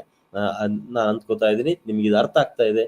ಯಾಕೆ ಜೀವನದ ಒಂದು ಆಜೀವ ಪರಿಕಲ್ಪನೆ ಏನಿದೆ, ಆಜೀವ ಶಿಕ್ಷಣದ ಪರಿಕಲ್ಪನೆ ಏನಿದೆ, ಕಲಿಕೆ ಏನಿದೆ, ಅದು ಅತ್ಯಂತ ಅಗತ್ಯ ಅನ್ನೋದನ್ನ ನಿಮಗೆ ಗೊತ್ತಾಗ್ತದೆ. ಯಾಕಂತ ಹೇಳಿದ್ರೆ ಕೆಲವೊಂದು ಸನ್ನಿವೇಶಗಳು ಸಂದರ್ಭಗಳು ಯೋಜಿತವಾಗಿ ಬರೋದಿಲ್ಲ. ಕೆಲವೊಮ್ಮೆ ಏನಾಗುತ್ತೆ, ನಾವು ನಿರೀಕ್ಷಿತ ರೀತಿಯಲ್ಲಿಯೇ ಅಥವಾ ನಿರೀಕ್ಷಿಸದ ರೀತಿಯಲ್ಲಿಯೇ ಕೆಲವೊಂದು ಸಂದರ್ಭಗಳು ಎದುರಾಗ್ಬೋದು. ಸೊ ಅಂತಹ ಸಂದರ್ಭಗಳು ಬಂದಾಗ ಯಾವ ರೀತಿ ವ್ಯಕ್ತಿ ಸಂಘಟನಾತ್ಮಕವಾಗಿ ಆ ಸವಾಲುಗಳನ್ನ ಅಥವಾ ಆ ಸನ್ನಿವೇಶಗಳನ್ನ ಎದುರಿಸ್ತಾನೆ ಅಂತಕ್ಕಂಥದ್ದು ಅತ್ಯಂತ ಪ್ರಮುಖ ಆಗುತ್ತೆ. ಹಾಗಾಗಿ ನಾವು ಕೆಲವೊಮ್ಮೆ ಪ್ರತ್ಯಕ್ಷವಾಗಿರ್ಬೋದು ಅಥವಾ ಪರೋಕ್ಷವಾಗಿರ್ಬೋದು ಕೆಲವೊಂದು ಸನ್ನಿವೇಶಗಳೆದುರಾಗುತ್ತೆ. ಜೊತೆಗೆ ಕೆಲವೊಂದು ಅವಕಾಶಗಳು ಸಹ ಅಷ್ಟೇನೆ, ಆ ಒಂದು ಅನಿರೀಕ್ಷಿತ ಅವಕಾಶಗಳು ಕೆಲವೊಮ್ಮೆ ಒದಗಿ ಬರುವಂತ ಸಂದರ್ಭಗಳಿರುತ್ತೆ. ಯಾವಾಗ ಆ ವ್ಯಕ್ತಿ ತೊಡಗಿಕೊಂಡಾಗ ತಾನು ಕಲಿಕೆಯಲ್ಲಿ ನಿರಂತರನಾಗಿದ್ದಾಗ ಅವನಲ್ಲಿ ಜೀವಿತಾವಧಿಯ ಕಲಿಕೆ ಆಗುತ್ತೆ ಅಂತಕ್ಕಂಥ ನಾವು ನೋಡ್ಬೋದು. ಉದಾಹರಣೆಗೆ ವಿದ್ಯಾರ್ಥಿ ತರಗತಿಯಲ್ಲಿ ಕಲಿಕೆಯ ಜೊತೆಗೆ ಸಹಪಠ್ಯ ಚಟುವಟಿಕೆಗಳಲ್ಲೂ ಸಹ ಅಥವಾ ಅವನು ಭಾಗವಹಿಸ್ಬೇಕಾಗ್ತದೆ. ಸೊ ವಿದ್ಯಾರ್ಥಿ ತನಗೆ ಯಾವುದೋ ಒಂದು ಸಂದರ್ಭದಲ್ಲಿ ಅವಕಾಶ ಸಿಗುತ್ತೆ ಅಂತಕ್ಕಂಥದ್ದನ್ನ ಅವನು ಗೊತ್ತಿಲ್ಲದೆ ಇದ್ದಂತ ಸಂದರ್ಭದಲ್ಲಿ, ಅವನಿಗೆ ಆ ಅವಕಾಶವನ್ನು ಕೊಟ್ಟಂತ ಸಂದರ್ಭದಲ್ಲಿ ಯಾವ ರೀತಿ ಅದನ್ನ ಬಳಸ್ಕೊಳ್ತಾನೆ ಅಂತಕ್ಕಂಥದ್ದು ಬಹಳ ಪ್ರಮುಖ. ಆ ಒಂದು ಅವಕಾಶವನ್ನ ಅವನು ಯಶಸ್ವಿಯಾಗಿ ಬಳಸಬೇಕಾದ್ರೆ ಅವನಲ್ಲಿ ಕಲಿಕೆ ಆಗಿರ್ಬೇಕು. ಅವನು ನಿರಂತರವಾದಂತ ಕಲಿಕಾರ್ಥಿ ಆಗಿದ್ದಾಗ ಮಾತ್ರ ಇಂಥ ಅವಕಾಶಗಳ ಸದುಪಯೋಗನ ಪಡಿಲಿಕ್ಕಾಗ್ತದೆ. ಉದಾಹರಣೆಗೆ ನಾವು ಹೇಳೋದಾದ್ರೆ, ಈಗ ಯಾವುದೋ ಒಂದು ಪಠ್ಯೇತರ ಪಠ್ಯಪೂರಕ ಚಟುವಟಿಕೆ, ಉದಾಹರಣೆಗೆ ಈ ಒಂದು ರಸಪ್ರಶ್ನೆ ಕಾರ್ಯಕ್ರಮವನ್ನ ತಗೊಳ್ಳೋಣ. ಈ ವಿದ್ಯಾರ್ಥಿ ಅಲ್ಲಿರ್ತಕ್ಕಂಥ ತನ್ನ ಸಹಪಾಠಿಗಳಲ್ಲಿ ಇವನು ನಾವು ಆಯ್ಕೆ ಮಾಡ್ಕೊಂಡ ಸಂದರ್ಭದಲ್ಲಿ ಈ ರಸಪ್ರಶ್ನೆ ಕಾರ್ಯಕ್ರಮಕ್ಕೆ ಆ ವಿಷಯದ ಬಗ್ಗೆ ಅವನಿಗೆ ತಿಳುವಳಿಕೆ, ಅವನಿಗೆ ಜ್ಞಾನ ಮತ್ತು ವಿಚಾರಗಳು ಅವನಲ್ಲಿ ಇದ್ದಾಗ ಮಾತ್ರ ಅದರಲ್ಲಿ ಯಶಸ್ವಿಯಾಗಿ ಅವನು ಭಾಗವಹಿಸಲಿಕ್ಕೆ ಸಾಧ್ಯ. ಈ ತರದ ಒಂದು ಅವಕಾಶಗಳು ಅವನಿಗೆ ಬಂದಾಗ ಯಾವ ರೀತಿ ಆ ಅವಕಾಶವನ್ನು ಸದುಪಯೋಗ ಮಾಡ್ಕೊಳ್ತಾನೆ ವಿದ್ಯಾರ್ಥಿ ಅನ್ನೋದು ಬಹಳ ಪ್ರಮುಖ ಆಗುತ್ತೆ. ಇವತ್ತಿನ ದಿನ ನಾವು ಜ್ಞಾನ ಅಂತಕ್ಕಂಥದ್ದು ನಮ್ಮ ಬೆರಳ ತುದಿಯಲ್ಲೇ ಸಿಗ್ತಕ್ಕಂಥದ್ದನ್ನ ನಾವು ಕಾಣ್ತೀವಿ. ಅಂದ್ರೆ ಅರ್ಥ, ಎಲ್ಲಿ ಹೋಗಿ ನಾವು ಒಂದ್ ಕಡೆ ಕೂತು ಪುಸ್ತಕಗಳನ್ನ ಅಧ್ಯಯನ ಮಾಡಿ ಆ ಜ್ಞಾನವನ್ನ ಪಡಿತೀವಿ ಅಂತಕ್ಕಂಥ ಸಂದರ್ಭಗಳು ಮತ್ತೆ ಆ ರೀತಿಯಾಗಿರ್ತಕ್ಕಂಥ ಅವಕಾಶಗಳಿಗೆಲ್ಲ ಹೊರಟೋಗಿದೆ. ಅದರ ಬದಲಾಗಿ ತಂತ್ರಜ್ಞಾನದ ಈ ಒಂದು ಜಗತ್ತಿನಲ್ಲಿ ತಾಂತ್ರಿಕವಾಗಿ ನಾವು ಎಷ್ಟು ಮುಂದುವರೆದಿದ್ವಿ ಅಂತ ಹೇಳಿದ್ರೆ, ನಾವು ಕೂತಲ್ಲಿಯೇ ಹಲವಾರು ವಿಷಯಗಳನ್ನ ಕ್ಷಣ ಮಾತ್ರದಲ್ಲಿ ಪಡಿತಕ್ಕಂಥದಕ್ಕೆ ಅವಕಾಶಗಳಿದೆ. ಇಂತಹ ಒಂದು ಸನ್ನಿವೇಶಗಳಲ್ಲಿ, ಇಂತಹ ಒಂದು ಪರಿಸರ ಏನಾಗಿದೆ, ನಮ್ಮ ಜ್ಞಾನವನ್ನ ದ್ವಿಗುಣಗೊಳಿಸುವ ನಿಟ್ಟಿನಲ್ಲಿ ಬಹಳ ಒಂದು ಪ್ರಭಾವವನ್ನ ಬೀರಿದೆ. ಇಂತಹ ಸಂದರ್ಭದಲ್ಲಿ ವ್ಯಕ್ತಿ ಈ ಅವಕಾಶಗಳನ್ನ ಬಳಸ್ಕೊಳ್ಳದೆ ಹೋದ್ರೆ ಅಥವಾ ಕಲಿದೇ ಹೋದಾಗ ಏನಾಗುತ್ತೆ, ಇಂತಹ ಒಂದು ಜಾಗತಿಕ ಬದಲಾವಣೆಗಳಿಗೆ ತನ್ನನ್ನು ತಾನು ತೆರೆದುಕೊಳ್ಳಲಾರ, ಯಾರು ತನ್ನನ್ನು ತಾನು ಪರಿಚಯಿಸಿಕೊಳ್ಳಲಾರ ಅಥವಾ ಈ ಬದಲಾವಣೆಗಳಿಗೆ ಒಡ್ಡಿಕೊಳ್ಳಲಾರ, ಅವನು ಜೀವನವನ್ನ ನಡೆಸಲಿಕ್ಕೆ ಸಾಧ್ಯ ಇಲ್ಲ, ಅವನು ಜೀವನದಲ್ಲಿ ಯಶಸ್ವಿಯನ್ನ ಕಾಣ್ಲಿಕ್ಕೆ ಸಾಧ್ಯ ಇಲ್ಲ. ಒಬ್ಬ ವ್ಯಕ್ತಿ ಯಶಸ್ವಿ ಆಗಬೇಕು, ಇಂತಹ ಸಂದರ್ಭಗಳಿಗೆ ತನ್ನನ್ನು ತಾನು ಪರಿಚಯಿಸಿಕೊಳ್ಬೇಕು ಅಥವಾ ಒಡ್ಡಿಕೊಳ್ಬೇಕು ಅಂತ ಹೇಳಿದಾಗ ಅವನಲ್ಲಿ ಕಲಿಕೆ ಆಗಿರ್ಲೇಬೇಕು. ಆ ಕಲಿಕೆ ಆಗಿದೆ ಯಾವಾಗ, ಇವನು ಈ ಸಂದರ್ಭಗಳಲ್ಲಿ ಯಶಸ್ವಿ ಆದಾಗ ಅವನು ಅಲ್ಲಿ ಕಲಿಕೆ ಆಗಿದೆ. ಹಾಗಾದ್ರೆ ಯಶಸ್ವಿಗೆ ಪ್ರಮುಖವಾಗಿ ಬೇಕಾಗಿರ್ತಕ್ಕಂಥದ್ದು ಜೀವಿತಾವಧಿಯ ಕಲಿಕೆ ಅಥವಾ ಆಜೀವ ಕಲಿಕೆ ಅಂತಕ್ಕಂಥದ್ದು ಅತ್ಯಂತ ಅಗತ್ಯ. ಸೊ ಜೊತೆಗೆ ಇಲ್ಲಿ ಪ್ರತಿಯೊಬ್ಬ ವ್ಯಕ್ತಿ ಸ್ವಯಂ ಪ್ರಗತಿ ಅಂತಕ್ಕಂಥದ್ದು ಬಹಳ ಇಂಪಾರ್ಟೆಂಟ್. ಜೊತೆಗೆ ವ್ಯಕ್ತಿಯ ಪ್ರಗತಿ ಆದಾಗ ಸಮಾಜದ ಪ್ರಗತಿ ತಂತಾನೇ ನಡೆಯುತ್ತೆ. ಸೊ ಹಾಗಾಗಿ ಸಮಾಜದ ಪ್ರಗತಿಗೆ ಇವನ ಕಾಣಿಕೆ ಅಥವಾ ಇವನ ಒಂದು ಕೊಡುಗೆ ಬಹಳ ಅದ್ವಿತೀಯವಾಗಿರುತ್ತೆ. ಆ ಒಂದು ತಾನು ಒಬ್ಬ ವ್ಯಕ್ತಿಯಾಗಿ ಸಮಾಜದ ಒಂದು ಭಾಗವಾಗಿ ಕೊಡುಗೆಗಳನ್ನ ಕೊಡುವ ನಿಟ್ಟಿನಲ್ಲಿ ಇವನು ಸಹ ಕಲಿಕೆಯ ಮೂಲಕ ಹಲವಾರು ಅನುಭವಗಳನ್ನು ಹೊಂದಿದ್ದಾಗ ಮಾತ್ರ ತನ್ನ ವಿಚಾರಗಳನ್ನ ಇತರರು ಗೌರವಿಸ್ಲಿಕ್ಕೆ ಸಾಧ್ಯ, ಆ ವಿಚಾರಗಳನ್ನ ಪರಿಗಣಿಸ್ಲಿಕ್ಕೆ ಸಾಧ್ಯ. ಇವನಲ್ಲಿ ಆ ವಿಚಾರಗಳು ಮೂಡಬೇಕಾದ್ರೆ ಅವನಲ್ಲಿ ಕಲಿಕೆ ಆಗ್ಬೇಕು. ಆ ವಿಚಾರಗಳನ್ನ ಬೇರೆಯವರು ಪರಿಗಣಿಸ್ಬೇಕಂತ ಹೇಳಿದ್ರೆ ಅವನು ನಿರಂತರವಾದ ಕಲಿಕೆಯಲ್ಲಿ ತೊಡಗಿರಬೇಕು. ಆ ತನ್ನ ವಿಚಾರಗಳನ್ನ ಅಪ್ಡೇಟ್ ಅಂತ ನಾವೇನ್ ಕರಿತೀವಿ, ಅವುಗಳನ್ನ ಪ್ರಸ್ತುತ ಸಂದರ್ಭಗಳಿಗೆ ಅನುಗುಣವಾಗಿ ಅವನು ಆ ಜ್ಞಾನವನ್ನ ಹೊಂದಿರಬೇಕಾಗ್ತದೆ. ಸೊ ಇಂತಹ ಒಂದು ಸ್ವಯಂ ಕಲಿಕೆ ಅಥವಾ ಪ್ರಗತಿ ಅಂತಕ್ಕಂಥದ್ದು ವ್ಯಕ್ತಿಯಲ್ಲಿ ಆಗಬೇಕಾದ್ರೆ ನಿರಂತರವಾದಂತಹ ಕಲಿಕಾರ್ಥಿ ಆಗಿರ್ಬೇಕಾಗುತ್ತೆ. ಜೊತೆಗೆ ಈ ನಿರಂತರವಾದಂತಹ ಕಲಿಕಾರ್ಥಿ ಆಗಿದ್ದಾಗ ಅವನು ಸಮಾಜದ ಒಂದು ಭಾಗವಾಗಿದ್ದಾಗ ಇವನು ಸಮಾಜಕ್ಕೆ ತನ್ನದಾದ ಕೊಡುಗೆಗಳನ್ನ ಕೊಡ್ಲಿಕ್ಕೆ ಸಾಧ್ಯ. ಯಾವಾಗ ಹಲವಾರು ವ್ಯಕ್ತಿಗಳು ಸಾಮಾಜಿಕವಾಗಿ ಚಿಂತನೆ ಮಾಡಿದಾಗ, ಸಾಮಾಜಿಕವಾಗಿ ಕೊಡುಗೆಗಳನ್ನು ನೀಡಿದ ಸಂದರ್ಭದಲ್ಲಿ ಸಮಾಜದ ಪ್ರಗತಿಯನ್ನ ನಾವು ನೋಡ್ಬೋದು. ಜೊತೆಗೆ ಒಬ್ಬ ವ್ಯಕ್ತಿ ಅವನಲ್ಲಿ ಆಂತರಿಕ ಪ್ರೇರಣೆ ಅಥವಾ ಸ್ವಯಂ ಪ್ರೇರಣೆ ಉಂಟಾಗ್ತಕ್ಕಂಥ ಅತ್ಯಂತ ಅಗತ್ಯ. ಒಮ್ಮೆ ಸ್ವಯಂ ಪ್ರೇರಿತನಾದಾಗ ಸ್ವಯಂ ನಿರ್ದೇಶನವನ್ನು ನಾವು ಕಾಣ್ತೀವಿ. ಸ್ವಯಂ ನಿರ್ದೇಶನ, ಸ್ವಯಂ ಪ್ರೇರಣೆ ಮತ್ತೆ ಸ್ವಯಂ ಪ್ರಗತಿಗಳು ಇವು ಒಂದಕ್ಕೊಂದು ಪೂರಕವಾಗಿರ್ತಕ್ಕಂಥದ್ದು. ತನ್ನನ್ನು ತಾನು ಯಾರು ನಿರ್ಧರಿಸಿಕೊಳ್ತಾನೆ ಅಥವಾ ನಿರ್ದೇಶನ ಮಾಡ್ಕೊಳ್ತಾನೆ, ಅವನು ಕಲಿಕೆಯಲ್ಲಿ ತೊಡಕೊಳ್ತಾನೆ ಅಥವಾ ಚಟುವಟಿಕೆಯಲ್ಲಿ ತೊಡಗ್ತಾನೆ. ಕಲಿಕೆ ಅಂತ ಹೇಳಿದ್ರೆ ಇಲ್ಲಿ ಚಟುವಟಿಕೆ ಅಂತೇಳಿ ಏನು ಹೇಳ್ಬೋದು. ಅಥವಾ ಆ ಚಟುವಟಿಕೆಯಲ್ಲಿ ತೊಡಗಿದಾಗ ಅವನಿಗೆ ಅನುಭವಗಳು ಬರುತ್ತೆ. ಅನುಭವಗಳ ಆಧಾರದ ಮೇಲೆ ಜ್ಞಾನವನ್ನ ನಾವು ಪಡ್ಕೊಳ್ತೀವಿ. ನಿಮಗೆ ಗೊತ್ತಿದೆ, ನಾವು ಬಾಹ್ಯವಾಗಿ ಪರಿಸರದಲ್ಲಿ ಹಲವಾರು ಘಟನೆಗಳನ್ನ ನಾವು ನಡೆಯುವುದನ್ನು ನಾವು ಕಾಣ್ತೀವಿ. ಈ ಘಟನೆಗಳ ಒಂದು ಗ್ರಹಿಕೆಯ ಆಧಾರವಾಗಿ ಅಥವಾ ಫಲಿತಾಂಶವಾಗಿ ವ್ಯಕ್ತಿಯ ಆ ಗ್ರಹಿಕೆಯ ಮೂಲಕ ಮಾಹಿತಿಯನ್ನ ಪಡ್ಕೊಳ್ತಾರೆ. ಆ ಮಾಹಿತಿಯನ್ನ ವ್ಯಕ್ತಿಯ ಮೆದುಳು ಸಂಸ್ಕರಣೆ ಮಾಡಿ ಮೆದುಳಿನಲ್ಲಿ ಆ ಒಂದು ಅನುಭವಗಳಿಗೆ ಮೂರ್ತ ರೂಪಗಳನ್ನು ಕೊಡೋದ್ರ ಮೂಲಕ, ಅವುಗಳಿಗೆ ಸ್ಪಷ್ಟ ಆಕಾರಗಳನ್ನು ಕೊಡೋದ್ರ ಮೂಲಕ ವ್ಯಕ್ತಿಯಲ್ಲಿ ಜ್ಞಾನಗಳು ರೂಪುಗೊಳ್ಳುತ್ತವೆ ಅಥವಾ ರೂಪಿತವಾಗುತ್ತೆ. ಸೊ ಹಾಗಾಗಿ ಸ್ವಯಂ ನಿರ್ದೇಶನ ಮತ್ತು ಸ್ವಯಂ ಪ್ರಗತಿ ಬಹಳ ಪ್ರಮುಖವಾಗಿರುವಂಥದ್ದು. ಸೊ ಆ ನಿಟ್ಟಿನಲ್ಲಿ ವ್ಯಕ್ತಿಯಲ್ಲಿ ಸ್ವಯಂ ನಿರ್ದೇಶನ ಮತ್ತು ಪ್ರಗತಿ ಆಗಬೇಕಾದ್ರೆ ಅವನು ಕಲಿಕೆಯಲ್ಲಿ ತೊಡಗಿಕೊಳ್ಬೇಕು. ಕಲಿಕೆ ಅಂತ ಹೇಳಿದ್ರೆ ಇಲ್ಲಿ ಕೇವಲ ಪುಸ್ತಕದಿಂದ ಪಡೆಯುವಂಥದ್ದಲ್ಲ. ನಾನೇ ಪ್ರಸ್ತಾಪ ಮಾಡಿದ್ದೀನಿ, ಜೀವಿತದ ಉದ್ದಕ್ಕೂ ಜೀವನದ ಪ್ರತಿಯೊಂದು ಹೆಜ್ಜೆಯಲ್ಲಿಯೂ ಅವನು ಪಡಿತಕ್ಕಂಥ ಒಂದು ಅನುಭವಗಳೇನಿದೆ, ಆ ಒಂದು ನಿರಂತರವಾಗಿರ್ತಕ್ಕಂಥ ಪುನರಚಿತವಾಗಿರ್ತಕ್ಕಂಥ ಅನುಭವಗಳೇ ಅವನಲ್ಲಿ ಜ್ಞಾನವನ್ನು ಮೂಡಿಸ್ಲಿಕ್ಕೆ ಸಾಧ್ಯ. ಓಕೆ, ಸೊ ಈ ನಿಟ್ಟಿನಲ್ಲಿ ಇದು ಸ್ವಯಂ ಜೀವಿತಾವಧಿಯ ಕಲಿಕೆಯಲ್ಲಿ ಸ್ವಯಂ ಪ್ರಗತಿ ಮತ್ತೆ ಸ್ವಯಂ ನಿರ್ದೇಶನ ಬಹಳ ಪ್ರಮುಖವಾಗಿರುವಂಥದ್ದು. ಇನ್ನು ಮುಂದುವರೆದು ನಾವು ನೋಡೋದಾದ್ರೆ ಜೀವಿತಾವಧಿಯ ಶಿಕ್ಷಣ ಪರಿಕಲ್ಪನೆ ಮತ್ತು ಅದರ ಲಕ್ಷಣ ಬಗ್ಗೆ ನಾವು ನೋಡೋಣ. ಈಗ ಜೀವಿತಾವಧಿಯ ಶಿಕ್ಷಣ ಅಂದ್ರೆ ಏನು ಅಂತ ನೀವು ಅರ್ಥ ಮಾಡ್ಕೊಂಡಿದ್ದೀರಿ. ಈಗ ಅದರ ಪರಿಕಲ್ಪನೆ ಮತ್ತು ಯಾವ ರೀತಿಯಾದಂತಹ ಗುಣಲಕ್ಷಣಗಳನ್ನು ಈ ಜೀವಿತಾವಧಿಯ ಕಲಿಕೆ ಹೊಂದಿದೆ ಅನ್ನೋದನ್ನ ನಾವು ನೋಡೋದಾದ್ರೆ, ಜೀವಿತಾವಧಿಯ ಕಲಿಕೆ ಅಥವಾ ಆಜೀವ ಕಲಿಕೆ ಅಂತ ಹೇಳಿದ್ರೆ ಸರಳ ಭಾಷೆಯಲ್ಲಿ ನಾವು ಹೇಳೋದಾದ್ರೆ, ಮತ್ತೊಮ್ಮೆ ಪ್ರಸ್ತಾಪ ಮಾಡೋದಾದ್ರೆ, ಒಬ್ಬನ ಜೀವನ ಮತ್ತು ಕೆಲಸದ ಸಾಮರ್ಥ್ಯಗಳನ್ನು ಸುಧಾರಿಸಲು ಜೀವನದುದ್ದಕ್ಕೂ ಪಡೆಯತಕ್ಕಂಥ ಜ್ಞಾನ, ಕೌಶಲ್ಯ ಮತ್ತು ಮೌಲ್ಯಗಳ ಒಟ್ಟು ಪ್ರಕ್ರಿಯೆ ಆಜೀವ ಅಥವಾ ಜೀವಿತಾವಧಿಯ ಕಲಿಕೆ ಅಂತೇಳಿ ಕರಿತೀವಿ. ಈಗಾಗಲೇ ನಾನು ವಿವರಿಸಿದ್ದೇನೆ ನಿಮ್ಗೆ ಇದನ್ನ. ಕೆಲಸದ ಸಾಮರ್ಥ್ಯಗಳನ್ನು ಸುಧಾರಿಸಲು, ಒಬ್ಬನ ಜೀವನ ಮತ್ತು ಕೆಲಸದ ಸಾಮರ್ಥ್ಯಗಳನ್ನು ಸುಧಾರಿಸಲು. ಕೆಲಸದ ಸಾಮರ್ಥ್ಯ ಅಂತ ಹೇಳಿದ್ರೆ ತಾನು ದೈನಂದಿನ ಜೀವನದಲ್ಲಿ ಭಾಗವಹಿಸ್ತಕ್ಕಂಥ ಚಟುವಟಿಕೆಗಳಲ್ಲಿ ಅವನ ಸಾಮರ್ಥ್ಯವಾಗಿ ಅದರಲ್ಲಿ ತೊಡಗಿಕೊಳ್ಬೇಕಾದ್ರೆ, ಅದರಲ್ಲಿ ಪರಿಪೂರ್ಣವಾಗಿ ತನ್ನನ್ನು ತಾನು ಅಲ್ಲಿ ತೊಡಗಿಕೊಳ್ಬೇಕಾದ್ರೆ ಅವನಿಗೆ ಶಿಕ್ಷಣ ಅಗತ್ಯ ಅಥವಾ ಕಲಿಕೆ ಅಗತ್ಯ. ಸೊ ಇದನ್ನ ನಾವು ಸಾಮರ್ಥ್ಯಗಳನ್ನು ಸುಧಾರಿಸಲು, ಜೊತೆಗೆ ಜೀವಿತಾವಧುದ್ದಕ್ಕೂ ಅಥವಾ ಜೀವನದುದ್ದಕ್ಕೂ ಪಡಿತಕ್ಕಂಥ ಏನು ಜ್ಞಾನ ಇದೆ ಅಥವಾ ಕೌಶಲ್ಯಗಳಿದೆ ಹಾಗೂ ಮೌಲ್ಯಗಳು ಅವನಲ್ಲಿ ರೂಪಿತವಾಗುತ್ತೆ. ಎಲ್ಲದರ ಒಟ್ಟು ಒಂದು ಪ್ರಕ್ರಿಯೆಯನ್ನು ನಾವೇಂತ ಹೇಳ್ಬೋದು ಆಜೀವ ಕಲಿಕೆ ಅಥವಾ ಜೀವಿತಾವಧಿಯ ಕಲಿಕೆ ಅಂತೇಳಿ ಹೇಳ್ಬೋದು.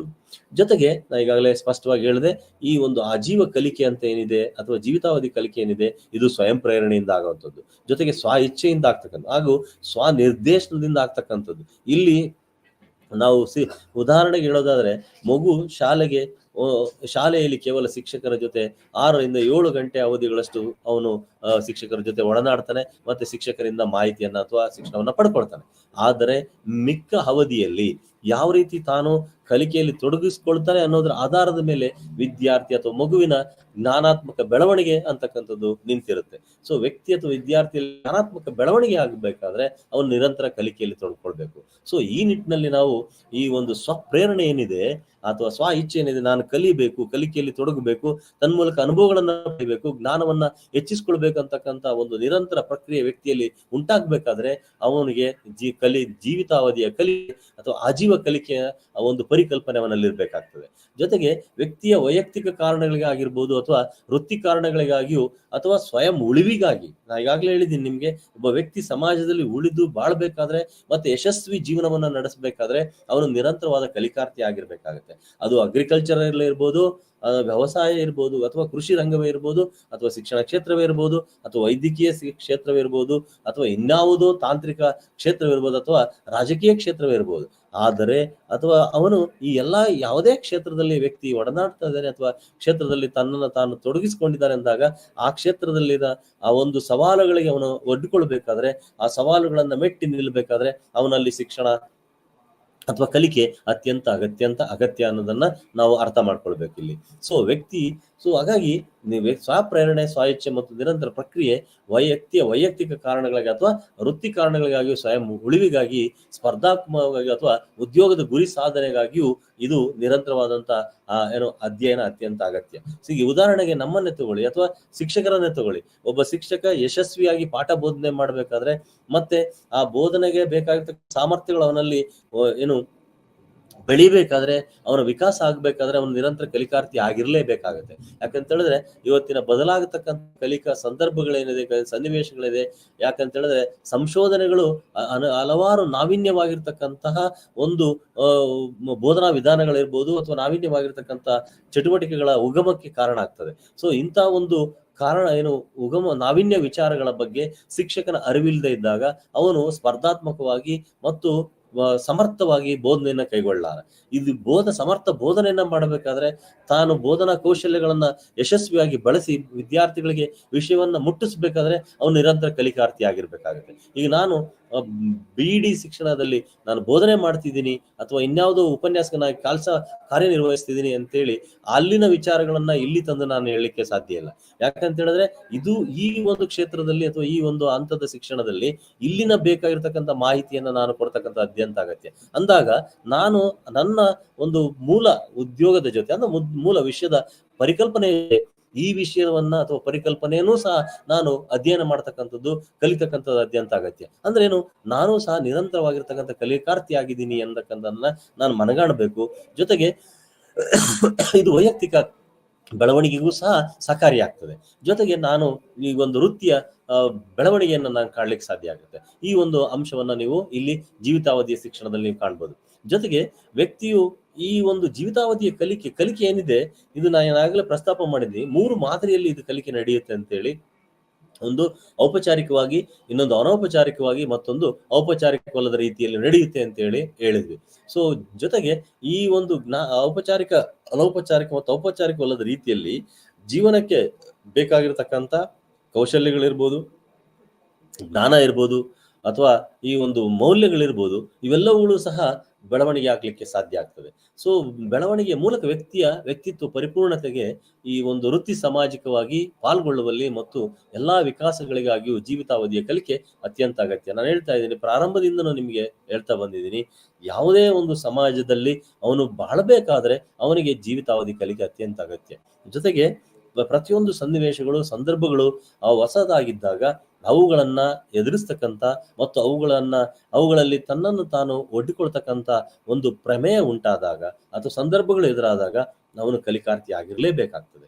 ಸೊ ಇದು ಜೀವಿತಾವಧಿ ಕಲಿಕೆಯನ್ನು ನಾವು ಕಾಣ್ಬೋದು.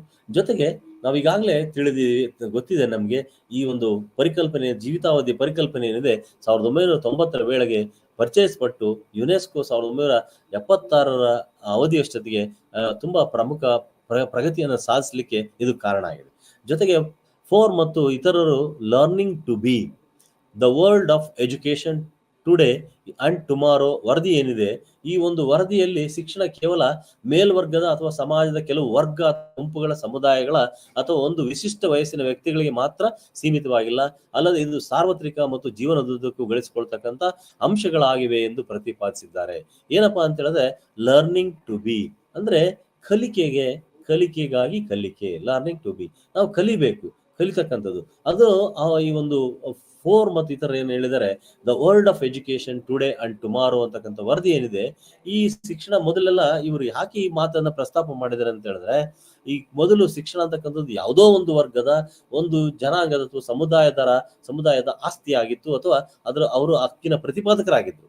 ಆದರೆ ಈಗ ಶಿಕ್ಷಣ ಅಂತಕ್ಕಂಥದ್ದು ಯಾವುದೋ ಒಂದು ವರ್ಗ ಅಥವಾ ಒಂದು ಜಾತಿ ಅಥವಾ ಒಂದು ಸಮಾಜ ಅಥವಾ ಸಮುದಾಯದ ಅಥವಾ ಗುಂಪುಗಳಿಗೆ ಮಾತ್ರ ಸೀಮಿತವಾಗಿಲ್ಲ, ಇದು ಎಲ್ಲರಿಗೂ ಸಹ ಸಿಗುವಂತಹ ಒಂದು ವಿಷಯವಾಗಿದೆ. ಎಲ್ಲರೂ ಸಹ ಇದನ್ನ ಕಲಿಯತಕ್ಕಂಥದ್ದನ್ನು ನಾವು ಕಾಣ್ತೀವಿ. ಜೊತೆಗೆ ಇಲ್ಲಿ ವಯಸ್ಸಿನ ಅಥವಾ ಲಿಂಗ ತಾರತಮ್ಯ ಅಥವಾ ವಯಸ್ಸಿನ ಭೇದಗಳನ್ನು ನಾವು ಕಾಣ್ಲಿಕ್ಕೆ ಸಾಧ್ಯ ಇಲ್ಲ. ಶಿಕ್ಷಣ ಅಂತಕ್ಕಂಥದ್ದು ಮಗುವಿನ ನಾವು ನೋಡಿದ್ದೀವಿ, ತಾಯಿಯ ಗರ್ಭದಿಂದ ಹಿಡಿದು ಗೋರಿಯವರೆಗೂ ನಡೀತಕ್ಕಂಥ ಒಂದು ಪ್ರಕ್ರಿಯೆ ಅಂತ ನಾವೀಗ ಅರ್ಥ ಮಾಡ್ಕೊಂಡಿದೀವಿ. ಅಂದಾಗ ವ್ಯಕ್ತಿ ಏನಿದ್ದಾನೆ ಅಥವಾ ವಿದ್ಯಾರ್ಥಿ ಏನಿದ್ದಾನೆ ಅವನು ನಿರಂತರ ಕಲಿಕಾರ್ಥಿ ಆಗಿರ್ಬೇಕಾಗ್ತದೆ. ಯಾಕಂತ ಹೇಳಿದ್ರೆ ಅವನು ಯಾವುದೇ ಸಮಾಜ ಇರಲಿ, ಓಕೆ. ಆಮೇಲೆ ಜೊತೆಗೆ ಇದು ಶಿಕ್ಷಣ ಅಂತಕ್ಕಂಥ ಅಥವಾ ಕಲಿಕೆ ಅಂತಕ್ಕಂಥದ್ದು ಒಬ್ಬ ವ್ಯಕ್ತಿಗೆ ಮಾತ್ರ ಸೀಮಿತವಾಗಿಲ್ಲ, ಅದು ಸಾರ್ವತ್ರಿಕವಾಗಿರ್ತಕ್ಕಂಥದ್ದು, ಮತ್ತೆ ಜೀವನದುದ್ದಕ್ಕೂ ಇದು ನಡೀತಕ್ಕಂಥದ್ದನ್ನ ನಾವು ಕಾಣ್ತೀವಿ.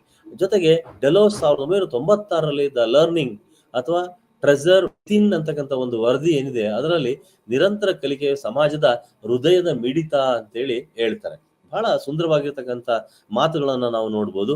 ಏನಪ್ಪಾ ಅಂತ ಹೇಳಿದ್ರೆ, ಟ್ರೆಸರ್ ವಿಥಿನ್ ಅಂದ್ರೆ ಪ್ರತಿಯೊಬ್ಬರಲ್ಲಿಯೂ ಅಂತರ್ಗತವಾಗಿರ್ತಕ್ಕಂಥ ಆತ್ಮ ಶಕ್ತಿ ಏನಿದೆ, ಆ ಸುಪ್ತ ಶಕ್ತಿ ಏನಿದೆ, ಆ ಸುಪ್ತ ಶಕ್ತಿ ಬಹಳ ಪ್ರಮುಖವಾಗಿರುವಂಥದ್ದು. ಆ ಸುಪ್ತ ಶಕ್ತಿಯನ್ನ ಬಳಸ್ಕೊಂಡು ವ್ಯಕ್ತಿ ಹಲವಾರು ಒಂದು ಅದ್ವಿತೀಯ ಸಾಧನೆಗಳನ್ನ ಮಾಡ್ಲಿಕ್ಕೆ ಸಾಧ್ಯ. ಆ ಒಂದು ಜ್ಞಾನದ ಗಣಿತೀಯ ಬೆಳವಣಿಗೆಯನ್ನ ನಾವು ಕಾಣ್ಲಿಕ್ಕೆ ಸಾಧ್ಯ.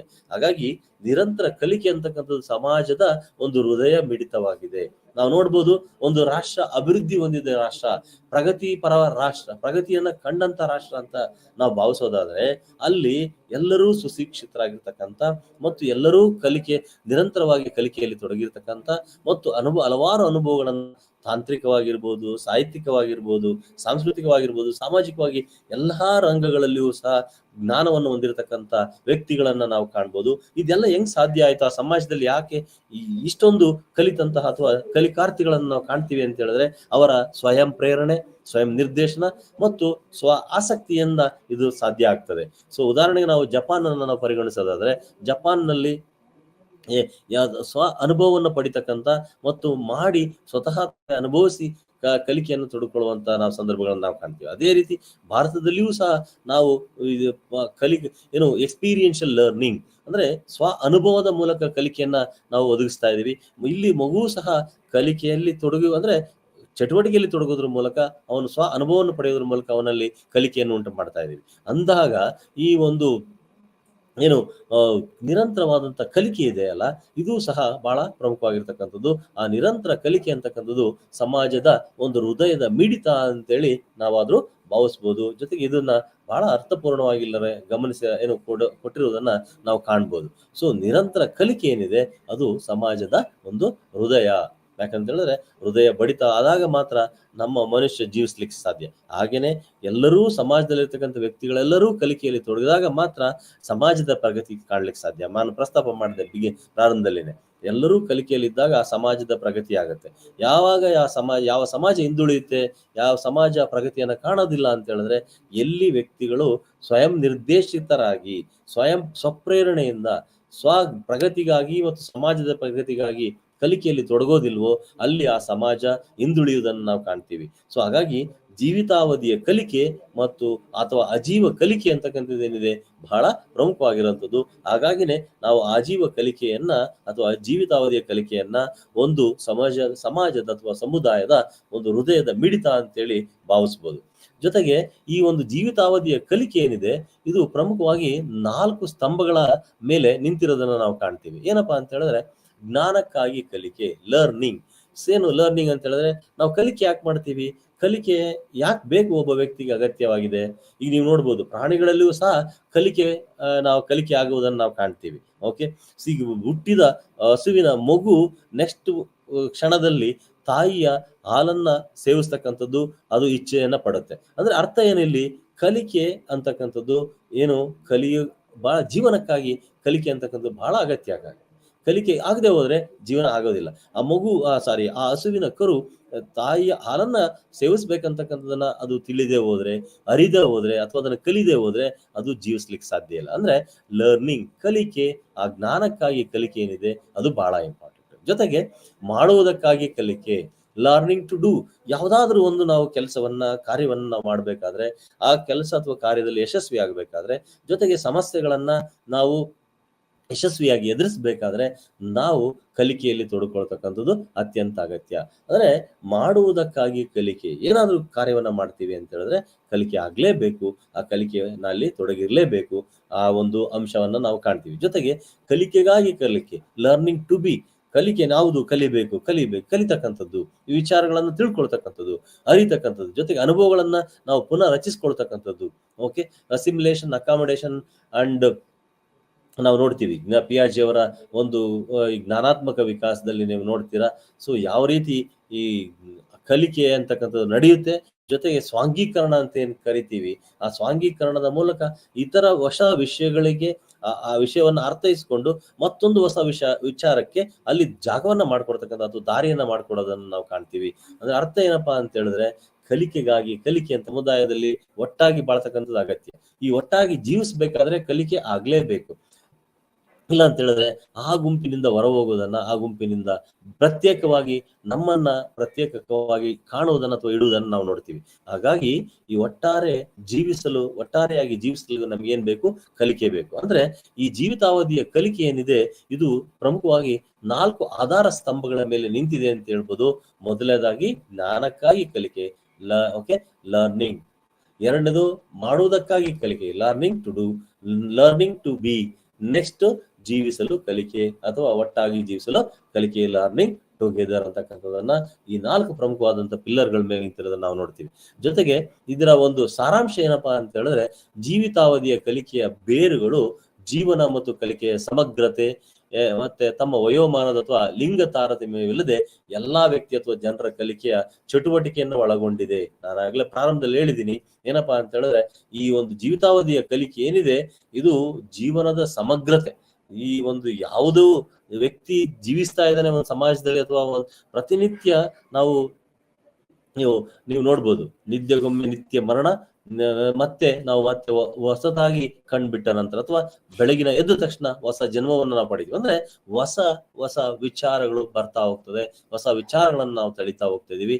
ಹಾಗಾಗಿ ಇಲ್ಲಿ ಯಾವುದೇ ಒಂದು ವಯೋಮಾನ ಅಥವಾ ಒಂದು ಲಿಂಗ ತಾರತಮ್ಯ ಅಥವಾ ಈ ಒಂದು ಗುಂಪಿನ ತಾರತಮ್ಯವಿಲ್ಲದೆ ಎಲ್ಲರೂ ಪ್ರತಿಯೊಬ್ಬರು ಕಲಿಕೆಯಲ್ಲಿ ತೊಡಗಿಕೊಳ್ತಾರೆ.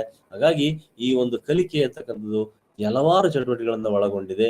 ಇದು ಯಾವುದೇ ಒಂದು ವಯಮಾನಕ್ಕೆ ಅಥವಾ ಒಂದು ಸಮುದಾಯಕ್ಕೆ ಅಥವಾ ಒಂದು ಲಿಂಗ ಅಥವಾ ಏನಂತ ಕರಿತೀವಿ ಈ ಒಂದು ತಾರತಮ್ಯಕ್ಕೆ ಇದು ಸೀಮಿತವಾಗಿಲ್ಲ. ಇದು ಕಲಿಕೆ, ಎಲ್ಲರಿಗೂ ಕಲಿಕೆ ಅಂತಕ್ಕಂಥ ಅತ್ಯಂತ ಅಗತ್ಯ ಅನ್ನೋದನ್ನ ನಾವು ನೋಡ್ತೀವಿ. ಜೊತೆಗೆ ಆಜೀವ ಕಲಿಕೆಯನ್ನ ಪ್ರೋತ್ಸಾಹಿಸತಕ್ಕಂಥ ಶೈಕ್ಷಣಿಕ ವ್ಯವಸ್ಥೆಯು ಪ್ರತಿಯೊಬ್ಬ ವ್ಯಕ್ತಿಗೆ ಸಮಗ್ರ ಹಾಗೂ ವಿಭಾಗವಾರು ಮಾರ್ಗಗಳನ್ನ ಅಳವಡಿಸಿಕೊಳ್ಳಲು ಹಾಗೂ ಎಲ್ಲರಿಗೂ ಕಲಿಕಾ ಅವಕಾಶಗಳನ್ನ ಒಳಗೊಂಡ ಪ್ರಮುಖವಾಗಿದೆ ಅಂತ ಹೇಳಿ ಕರಿತೀವಿ. ಈ ಆಜೀವ ಕಲಿಕೆ ಏನಿದೆಯಲ್ವಾ, ಇದು ಕಲಿಕೆಯ ಒಂದು ಪ್ರೋತ್ಸಾಹಿಸ್ತಕ್ಕಂಥದ್ದು. ಸೊ ಈ ಕಲಿಕೆ ಒಬ್ಬ ವ್ಯಕ್ತಿ ಕಲಿತಾ ಹೋದಂತೆಲ್ಲ ಉತ್ಸುಕನಾಗ್ತಾನೆ, ಕಲಿತ ಹೊಸ ವಿಚಾರಗಳು ಅವನಿಗೆ ತಿಳಿದಂತೆಲ್ಲ ಮತ್ತಷ್ಟು ಮೊಗದಷ್ಟು ವಿಚಾರಗಳನ್ನ ತಿಳಿಬೇಕಂತಕ್ಕಂಥ ಪರಿಕಲ್ಪನೆ ಅವನಲ್ಲಿ ಉಂಟಾಗುತ್ತೆ, ಆ ಸ್ವಯಂ ಪ್ರೇರಣೆ ಅವನಲ್ಲಿ ಉಂಟಾಗುತ್ತೆ. ಸೊ ಅಂದಾಗ ಇಲ್ಲಿ ಈ ಶೈಕ್ಷಣಿಕ ಪರಿಸರ ಸಹ ಒಬ್ಬ ವ್ಯಕ್ತಿ ಶಾಲಾ ಜೀವನ ಅಥವಾ ಶೈಕ್ಷಣಿಕ ಪರಿಸರದಲ್ಲಿ ಅವನು ಒಡನಾಡುತ್ತಿದ್ದಾನೆ ಅಥವಾ ಆ ಚಟುವಟಿಕೆಯಲ್ಲಿ ಭಾಗವಹಿಸಿದ್ದಾನೆ ಅಂತ ಹೇಳಿದ್ದಾರೆ, ಅವನಲ್ಲಿ ಪ್ರೋತ್ಸಾಹವನ್ನ ಕಲಿಕೆ ಎಡೆಗೆ ಅವನಲ್ಲಿ ಪ್ರೋತ್ಸಾಹವನ್ನ ನಾವು ಕಾಣಬಹುದಾಗಿದೆ. ಜೊತೆಗೆ ಆ ವ್ಯಕ್ತಿಯ ಸಮಗ್ರ ವ್ಯಕ್ತಿತ್ವದ ರಚನೆ ಹಾಗೂ ಅವನಲ್ಲಿ ಆ ಒಂದು ಜ್ಞಾನ ನಿಟ್ಟಿನಲ್ಲಿ ವಿಭಾಗವಾರು ಮಾರ್ಗಗಳನ್ನ ಅಳವಡಿಸಿಕೊಳ್ಳೋದ್ರ ಮೂಲಕ ಎಲ್ಲರಿಗೂ ಕಲಿಕಾ ಅವಕಾಶಗಳನ್ನ ನಾವು ಕಾಣಬಹುದಾಗಿದೆ. ಉದಾಹರಣೆಗೆ ವಿಭಾಗವಾರು ಅಂತ ಹೇಳಿದ್ರೆ ನಾವು ಇಲ್ಲಿ ಈ ವಿವಿಧ ಡಿಸಿಪ್ಲಿನ್ಗಳನ್ನ ಅಥವಾ ಶಿಸ್ತಿಯ ವಿಷಯಗಳನ್ನ ನಾವು ನೋಡ್ತೀವಿ.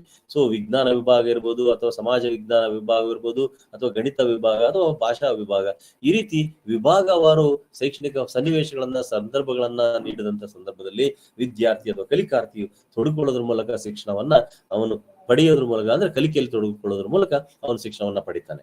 ಸೊ ಅಂತ ಹೇಳಿದ್ರೆ ಇಂತಹ ಒಂದು ಕಲಿಕೆ ಪ್ರಮುಖವಾಗಿ 4 ಸ್ತಂಭಗಳಲ್ಲಿ ನಿಂತಿದೆ. ಅವಂತ ಹೇಳಿದ್ರೆ ತಿಳಿಯಲು ಕಲಿಯುವುದು. ಸೊ ಈ ರೀತಿ ಶೈಕ್ಷಣಿಕ ಸನ್ನಿವೇಶ ಏನಿದೆ ಅದು ಯಾಕೆ ನಾವು ಒದಗಿಸ್ತೀವಿ, ಅವನು ತಿಳಿಯಲು ಕಲಿತಕ್ಕಂಥದ್ದು. ಏನು ತಿಳಿಯಲು ಕಲಿಯುವುದು?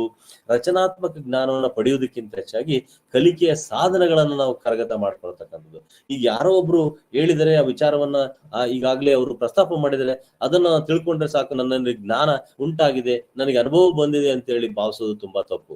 ಯಾಕಂತ ಹೇಳಿದ್ರೆ ಆ ಒಂದು ಜ್ಞಾನ ಒಬ್ಬ ವ್ಯಕ್ತಿ ಏನ್ ಪಡೆದಿದ್ದಾನೆ ಆ ಜ್ಞಾನವನ್ನು ನಾನು ನನ್ನ ಅನುಭವದ ಮೂಲಕ ಮತ್ತು ಸ್ವಯಂ ಆಗಿ ನಾನು ಅನುಭವನ ಪಡಿಬೇಕಂತಕ್ಕಂಥದ್ದು ವ್ಯಕ್ತಿಯನ್ನ ಕಲಿಕೆಯೆಡೆಗೆ ಪ್ರೇರೇಪಿಸುತ್ತೆ. ಹಾಗಾಗಿ ತಿಳಿಯಲು ಕಲಿಯುವುದು ಅಂತಕ್ಕಂಥದ್ದು ಬಹಳ ಪ್ರಮುಖವಾದಂತ ಒಂದು ಮೂಲಭೂತವಾಗಿರ್ತಕ್ಕಂಥ ಒಂದು ಸ್ತಂಭ. ಅದ್ರ ಜೊತೆಗೆ ಈ ಒಂದು ಕಲಿಬೇಕು ಅಂತಕ್ಕಂಥ ಒಂದು ಇಚ್ಛೆ ಏನಿದೆ, ಮನೋಭಾವ ಏನಿದೆ, ಅವನಲ್ಲಿ ಕಲಿಕೆಯ ಸಾಧನಗಳನ್ನ ಯಾವ ರೀತಿ ನಾವು ಬಳಸ್ಕೊಳ್ಬೇಕನ್ನೋದು ಅವನಿಗೆ ಅರಿವು ಉಂಟಾಗ್ತದೆ. ಜೊತೆಗೆ ಮಾಡಲು ಕಲಿಯುವುದು. ಸೊ ಏನ್ ಮಾಡಲು ಕಲಿಯುವುದು? ಯಾವುದೇ ಒಂದು ಕಾರ್ಯವನ್ನ ಅವನು ತೊಡಗಿಕೊಂಡಾಗ ಅಥವಾ ಆ ಒಂದು ಕೆಲಸದಲ್ಲಿ ತೊಡಗಿದಾಗ ಅದನ್ನು ಯಾವ ರೀತಿ ಬೇಕಾಗಿರ್ತಕ್ಕಂಥ ಪ್ರಕ್ರಿಯೆ ಏನು, ಪ್ರಕ್ರಿಯಾತ್ಮಕ ಒಂದು ವಿಧಾನಗಳೇನು, ಇವುಗಳ ಬಗ್ಗೆ ಆ ಒಂದು ಯಾವ ತಂತ್ರಗಳನ್ನು ಅಳವಡಿಸ್ಕೊಳ್ಬೇಕು ಇತ್ಯಾದಿ ವಿಚಾರಗಳು ಅತ್ಯಂತ ಅಗತ್ಯ ಆಗ್ತದೆ. ಹಾಗಾಗಿ ಮಾಡಲು ಕಲಿಯುವುದು ಸಹ ಈ ಜೀವಿತಾವಧಿಯ ಕಲಿಕೆಯ ಒಂದು ಭಾಗವಾಗುತ್ತೆ ಅಥವಾ ಒಂದು ಸ್ತಂಭವಾಗಿದೆ ಅಂತ ಹೇಳ್ಬೋದು. ನೀವಲ್ಲಿ ಗಮನಿಸಬಹುದು, ಈಗ ಮತ್ತು ಭವಿಷ್ಯದಲ್ಲಿ ಅಗತ್ಯವಿರ್ತಕ್ಕಂಥ, ಅಂದ್ರೆ ಈಗ ಇನ್ ದ ಸೆನ್ಸ್ ಪ್ರಸ್ತುತ ಸಂದರ್ಭದಲ್ಲಿ ಮತ್ತು ಭವಿಷ್ಯದಲ್ಲಿ ಅಗತ್ಯವಿರ್ತಕ್ಕಂಥ ಯಾವುದೋ ಒಂದು ಸಂದರ್ಭಗಳು ಅಥವಾ ಕೆಲಸದ ಪ್ರಕಾರಕ್ಕಾಗಿ ಜನರನ್ನ ನಾವು ಸಜ್ಜುಗೊಳಿಸಬೇಕಾಗ್ತದೆ. ಸೊ ಹಾಗಾಗಿ ಈಗ ಉದಾಹರಣೆಗೆ ನಾವು ಬಾಹ್ಯಾಕಾಶದ ಒಂದು ವಿಚಾರವನ್ನ ನಾವು ಪರಿಗಣಿಸೋದಾದ್ರೆ, ಬಾಹ್ಯಾಕಾಶ ಸಂಶೋಧನೆಗಳು ಇತ್ತೀಚಿನ ದಿನಗಳಲ್ಲಿ ಬಹಳ ಪ್ರಚಲಿತವಾಗಿರ್ತಕ್ಕಂಥದ್ದು ಮತ್ತು ವೇಗ ಪಡೆದಿರೋದನ್ನು ನಾವು ಕಾಣ್ತೀವಿ. ಯಾಕಪ್ಪ ನಾವು ಇಷ್ಟೊಂದು ನಾವು ಬಾಹ್ಯಾಕಾಶ ಒಂದು ಅನ್ವೇಷಣೆಗೆ ಮತ್ತೆ ಸಂಶೋಧನೆಗಳಿಗೆ ತೊಡಗಿಕೊಳ್ಬೇಕು. ಯಾಕಂತ ಹೇಳಿದ್ರೆ ಭವಿಷ್ಯದಲ್ಲಿ ಬಾಹ್ಯಾಕಾಶದಿಂದ ಸಹ ಮನುಷ್ಯನಿಗೆ ಈ ಭೂಮಿಯ ಮೇಲೆ ಇರ್ತಕ್ಕಂಥ ಈ ಜೀವರಾಶಿಗಳಿಗೆ ಎದುರಾಗ್ತಕ್ಕಂಥ ಸನ್ನಿವೇಶಗಳು ಸಂದರ್ಭಗಳು ಬಹಳಷ್ಟು ಹೆಚ್ಚಾಗಿ ಕಾಣ್ಬೋದು. ಸೊ ಅಂತಹ ಒಂದು ಸಂದರ್ಭಗಳನ್ನ ಯಾವ ರೀತಿ ಯಶಸ್ವಿಯಾಗಿ ನಾವು ಎದುರಿಸ್ಬೇಕಂತಕ್ಕಂಥದ್ದು ಬಂದಂತ ಸಂದರ್ಭದಲ್ಲಿ ವ್ಯಕ್ತಿ ಅವುಗಳನ್ನ ಯಾವ ರೀತಿ ನಿರ್ವಹಿಸಬೇಕಂತ ಬಂದಾಗ ಅದ್ರ ಬಗ್ಗೆ ಅವನಿಗೆ ಅರಿವಿರ್ತಕ್ಕಂಥದ್ದಾಗತ್ತೆ. ಅಂದ್ರೆ ಪ್ರಸ್ತುತ ಮತ್ತು ಭವಿಷ್ಯದಲ್ಲಿ ಅಗತ್ಯ ಇರತಕ್ಕಂಥ ಕೆಲಸದ ಪ್ರಕಾರಕ್ಕಾಗಿ ಜನರನ್ನ ಸಜ್ಜುಗೊಳಿಸಬೇಕು. ಭವಿಷ್ಯದ ಕೆಲಸದ ವಾತಾವರಣಕ್ಕೆ ಕಲಿಕೆಯ ನಾವೀನ್ಯತೆ ಮತ್ತು ಹೊಂದಿಕೊಳ್ಳುವಿಕೆ ಅಂತಕ್ಕಂಥದ್ದು ಸೇರಿದೆ.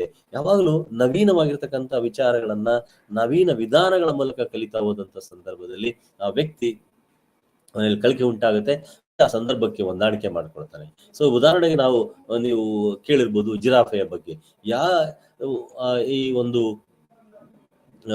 ಮಳೆಯ ತೀವ್ರ ಕೊರತೆ ಉಂಟಾದ ಸಂದರ್ಭದಲ್ಲಿ ಏನಾಗುತ್ತೆ, ಜಿರಾಫೆ ತನ್ನ ಮೊದಲು ಜಿರಾಫೆ ಸಾಮಾನ್ಯ ಪ್ರಾಣಿಗಳ ರೀತಿಯಲ್ಲಿ ಆಹಾರವನ್ನು ಸೇವಿಸ್ತಾ ಇತ್ತು. ಆದರೆ ಯಾವ ಸಂದರ್ಭದಲ್ಲಿ ಬರಗಾಲ ಉಂಟಾಗ್ತದೆ ಅಥವಾ ನೀರಿನ ಕೊರತೆ ಉಂಟಾಗಿ ಭೂಮಿಯ ಮೇಲಿನ ಸಸ್ಯರಾಶಿ ಅವನಿಗೆ ಜಿರಾಫೆಗೆ ಸಿಗದೆ ಹೋದಾಗ ಮರದಿಂದ ಆಹಾರವನ್ನು ಪಡಿತಕ್ಕಂಥ ಪರಿಕಲ್ಪನೆ, ಜ್ಞಾನ ಅಥವಾ ಅನುಭವನಲ್ಲಿ ಉಂಟಾದಾಗ ಜಿರಾಫೆಯಲ್ಲಿ ಆದಾಗ ಅದು ತನ್ನ ಕತ್ತನ್ನ ಎತ್ತುವುದರ ಮೂಲಕ ಈ ರೀತಿಯಾಗಿ ನಿರಂತರವಾದ ಪ್ರಯತ್ನ ಮಾಡೋದ್ರ ಮೂಲಕ ಆಹಾರವನ್ನ ಪಡೆಯುವಂತ ಒಂದು ಹಂತವನ್ನ ಅದು ತಲುಪುತ್ತೆ. ಸೊ ಅದರ ಅರ್ಥ ಯಾಕೆ ಇಲ್ಲಿ ನಾನು ಉದಾಹರಣೆಯನ್ನ ಪ್ರಸ್ತಾಪ ಮಾಡಿದ್ದೀನಿ ಅಂತ ಹೇಳಿದ್ರೆ, ನಾವೀನ್ಯತೆಯಿಂದ ಕೂಡಿರ್ತಕ್ಕಂಥ ಒಂದು ಕಲಿಕೆ, ನವೀನ ವಿಚಾರಗಳು ಅವನು ವಿದ್ಯಾರ್ಥಿಗಳಿಗೆ ಅಥವಾ ವ್ಯಕ್ತಿ ಆಲೋಚಿಸಿದಾಗ ಅವನು ಹೊಂದಾಣಿಕೆ ಮಾಡ್ಕೊಳ್ಳೋದು ಸುಲಭ ಆಗ್ತದೆ. ಇಲ್ಲ ಅಂತ ಹೇಳಿದ್ರೆ ತಾರ್ಕಿಕವಾಗಿ ಚಿಂತನೆ ಮಾಡದೆ ಹೋದಾಗ, ನಾವೀನ್ಯವಾಗಿ ಆಲೋಚಿಸದೆ ಹೋದಾಗ ವ್ಯಕ್ತಿಯಲ್ಲಿ ಕಲಿಕೆ ಉಂಟಾಗೋದಿಲ್ಲ ಅಥವಾ ಅನುಭವಗಳು ಅವನಿಗೆ ಬರೋದಿಲ್ಲ. ಆಗ ಅವನು ವಿಫಲನಾಗ್ತಾನೆ. ಜೊತೆಗೆ ಕಲಿಕೆ ವ್ಯಕ್ತಿಯ ಸಂಪೂರ್ಣ ಬೆಳವಣಿಗೆಗೆ ಕೊಡುಗೆಯನ್ನು ನೀಡುವಂತಕ್ಕಂಥ ಒಂದು ಶಿಕ್ಷಣ. ಮನಸ್ಸು ಮತ್ತು ದೇಹ, ಬುದ್ಧಿವಂತಿಕೆ, ಸೂಕ್ಷ್ಮತೆ, ಸೌಂದರ್ಯ, ಮೆಚ್ಚುಗೆ, ಆಧ್ಯಾತ್ಮ ಇತ್ಯಾದಿ ಹಲವಾರು ವಿಚಾರಗಳ ಬಗ್ಗೆ ವ್ಯಕ್ತಿ ಕಲಿತಾನೆ. ಜೊತೆಗೆ ಒಟ್ಟಾಗಿ ಜೀವಿಸುವುದು, ಇದು 4ನೇ ಒಂದು ಆಧಾರ ಸ್ತಂಭ. ಏನಪ್ಪಾ ಅಂತ ಹೇಳಿದ್ರೆ, ಇತರ ಜನರನ್ನ ಮತ್ತು ಅವರ ಸಂಸ್ಕೃತಿಯನ್ನ ಅನ್ವೇಷಿಸುವ, ಸಂಘಟಿಸುವ, ಅವರ ಸಂಸ್ಕೃತಿಯನ್ನ ಮತ್ತೆ ಸಂಘರ್ಷವನ್ನ ಶಾಂತಿಯುತವಾಗಿ ಪರಿಹರಿಸತಕ್ಕಂಥ ಸಮುದಾಯದ ಸಾಮರ್ಥ್ಯ ಮತ್ತು ವೈಯಕ್ತಿಕ ಸಾಮರ್ಥ್ಯ ಮತ್ತು ಆರ್ಥಿಕ ಸ್ಥಿತಿ ಗತಿಗಳನ್ನ, ಸಾಮಾಜಿಕವಾಗಿ ಎದುರಾಗ್ತಕ್ಕಂಥ ಸವಾಲುಗಳನ್ನ ಮೆಟ್ಟಿ ನಿಲ್ಬೇಕಾದ್ರೆ ಒಟ್ಟಾಗಿ ಜೀವಿಸ್ತಕ್ಕಂಥದ್ದು ಅತ್ಯಂತ ಅಗತ್ಯ. ಈ ಒಟ್ಟಾಗಿ ಜೀವಿಸುವಂತ ಸಂದರ್ಭಗಳು ಎದುರಾದಾಗ ವ್ಯಕ್ತಿ ಯಾವ ರೀತಿ ಆ ಒಂದು ಸಮಾಜದೊಂದಿಗೆ ಮತ್ತು ತನ್ನ ಸುತ್ತಲಿನ ಆ ಇತರ ವ್ಯಕ್ತಿಗಳೊಂದಿಗೆ ಹೊಂದಾಣಿಕೆ ಮಾಡ್ಕೊಳ್ತಾನೆ ಅಂತಕ್ಕಂಥದ್ದು ಅತ್ಯಂತ ಅಗತ್ಯ.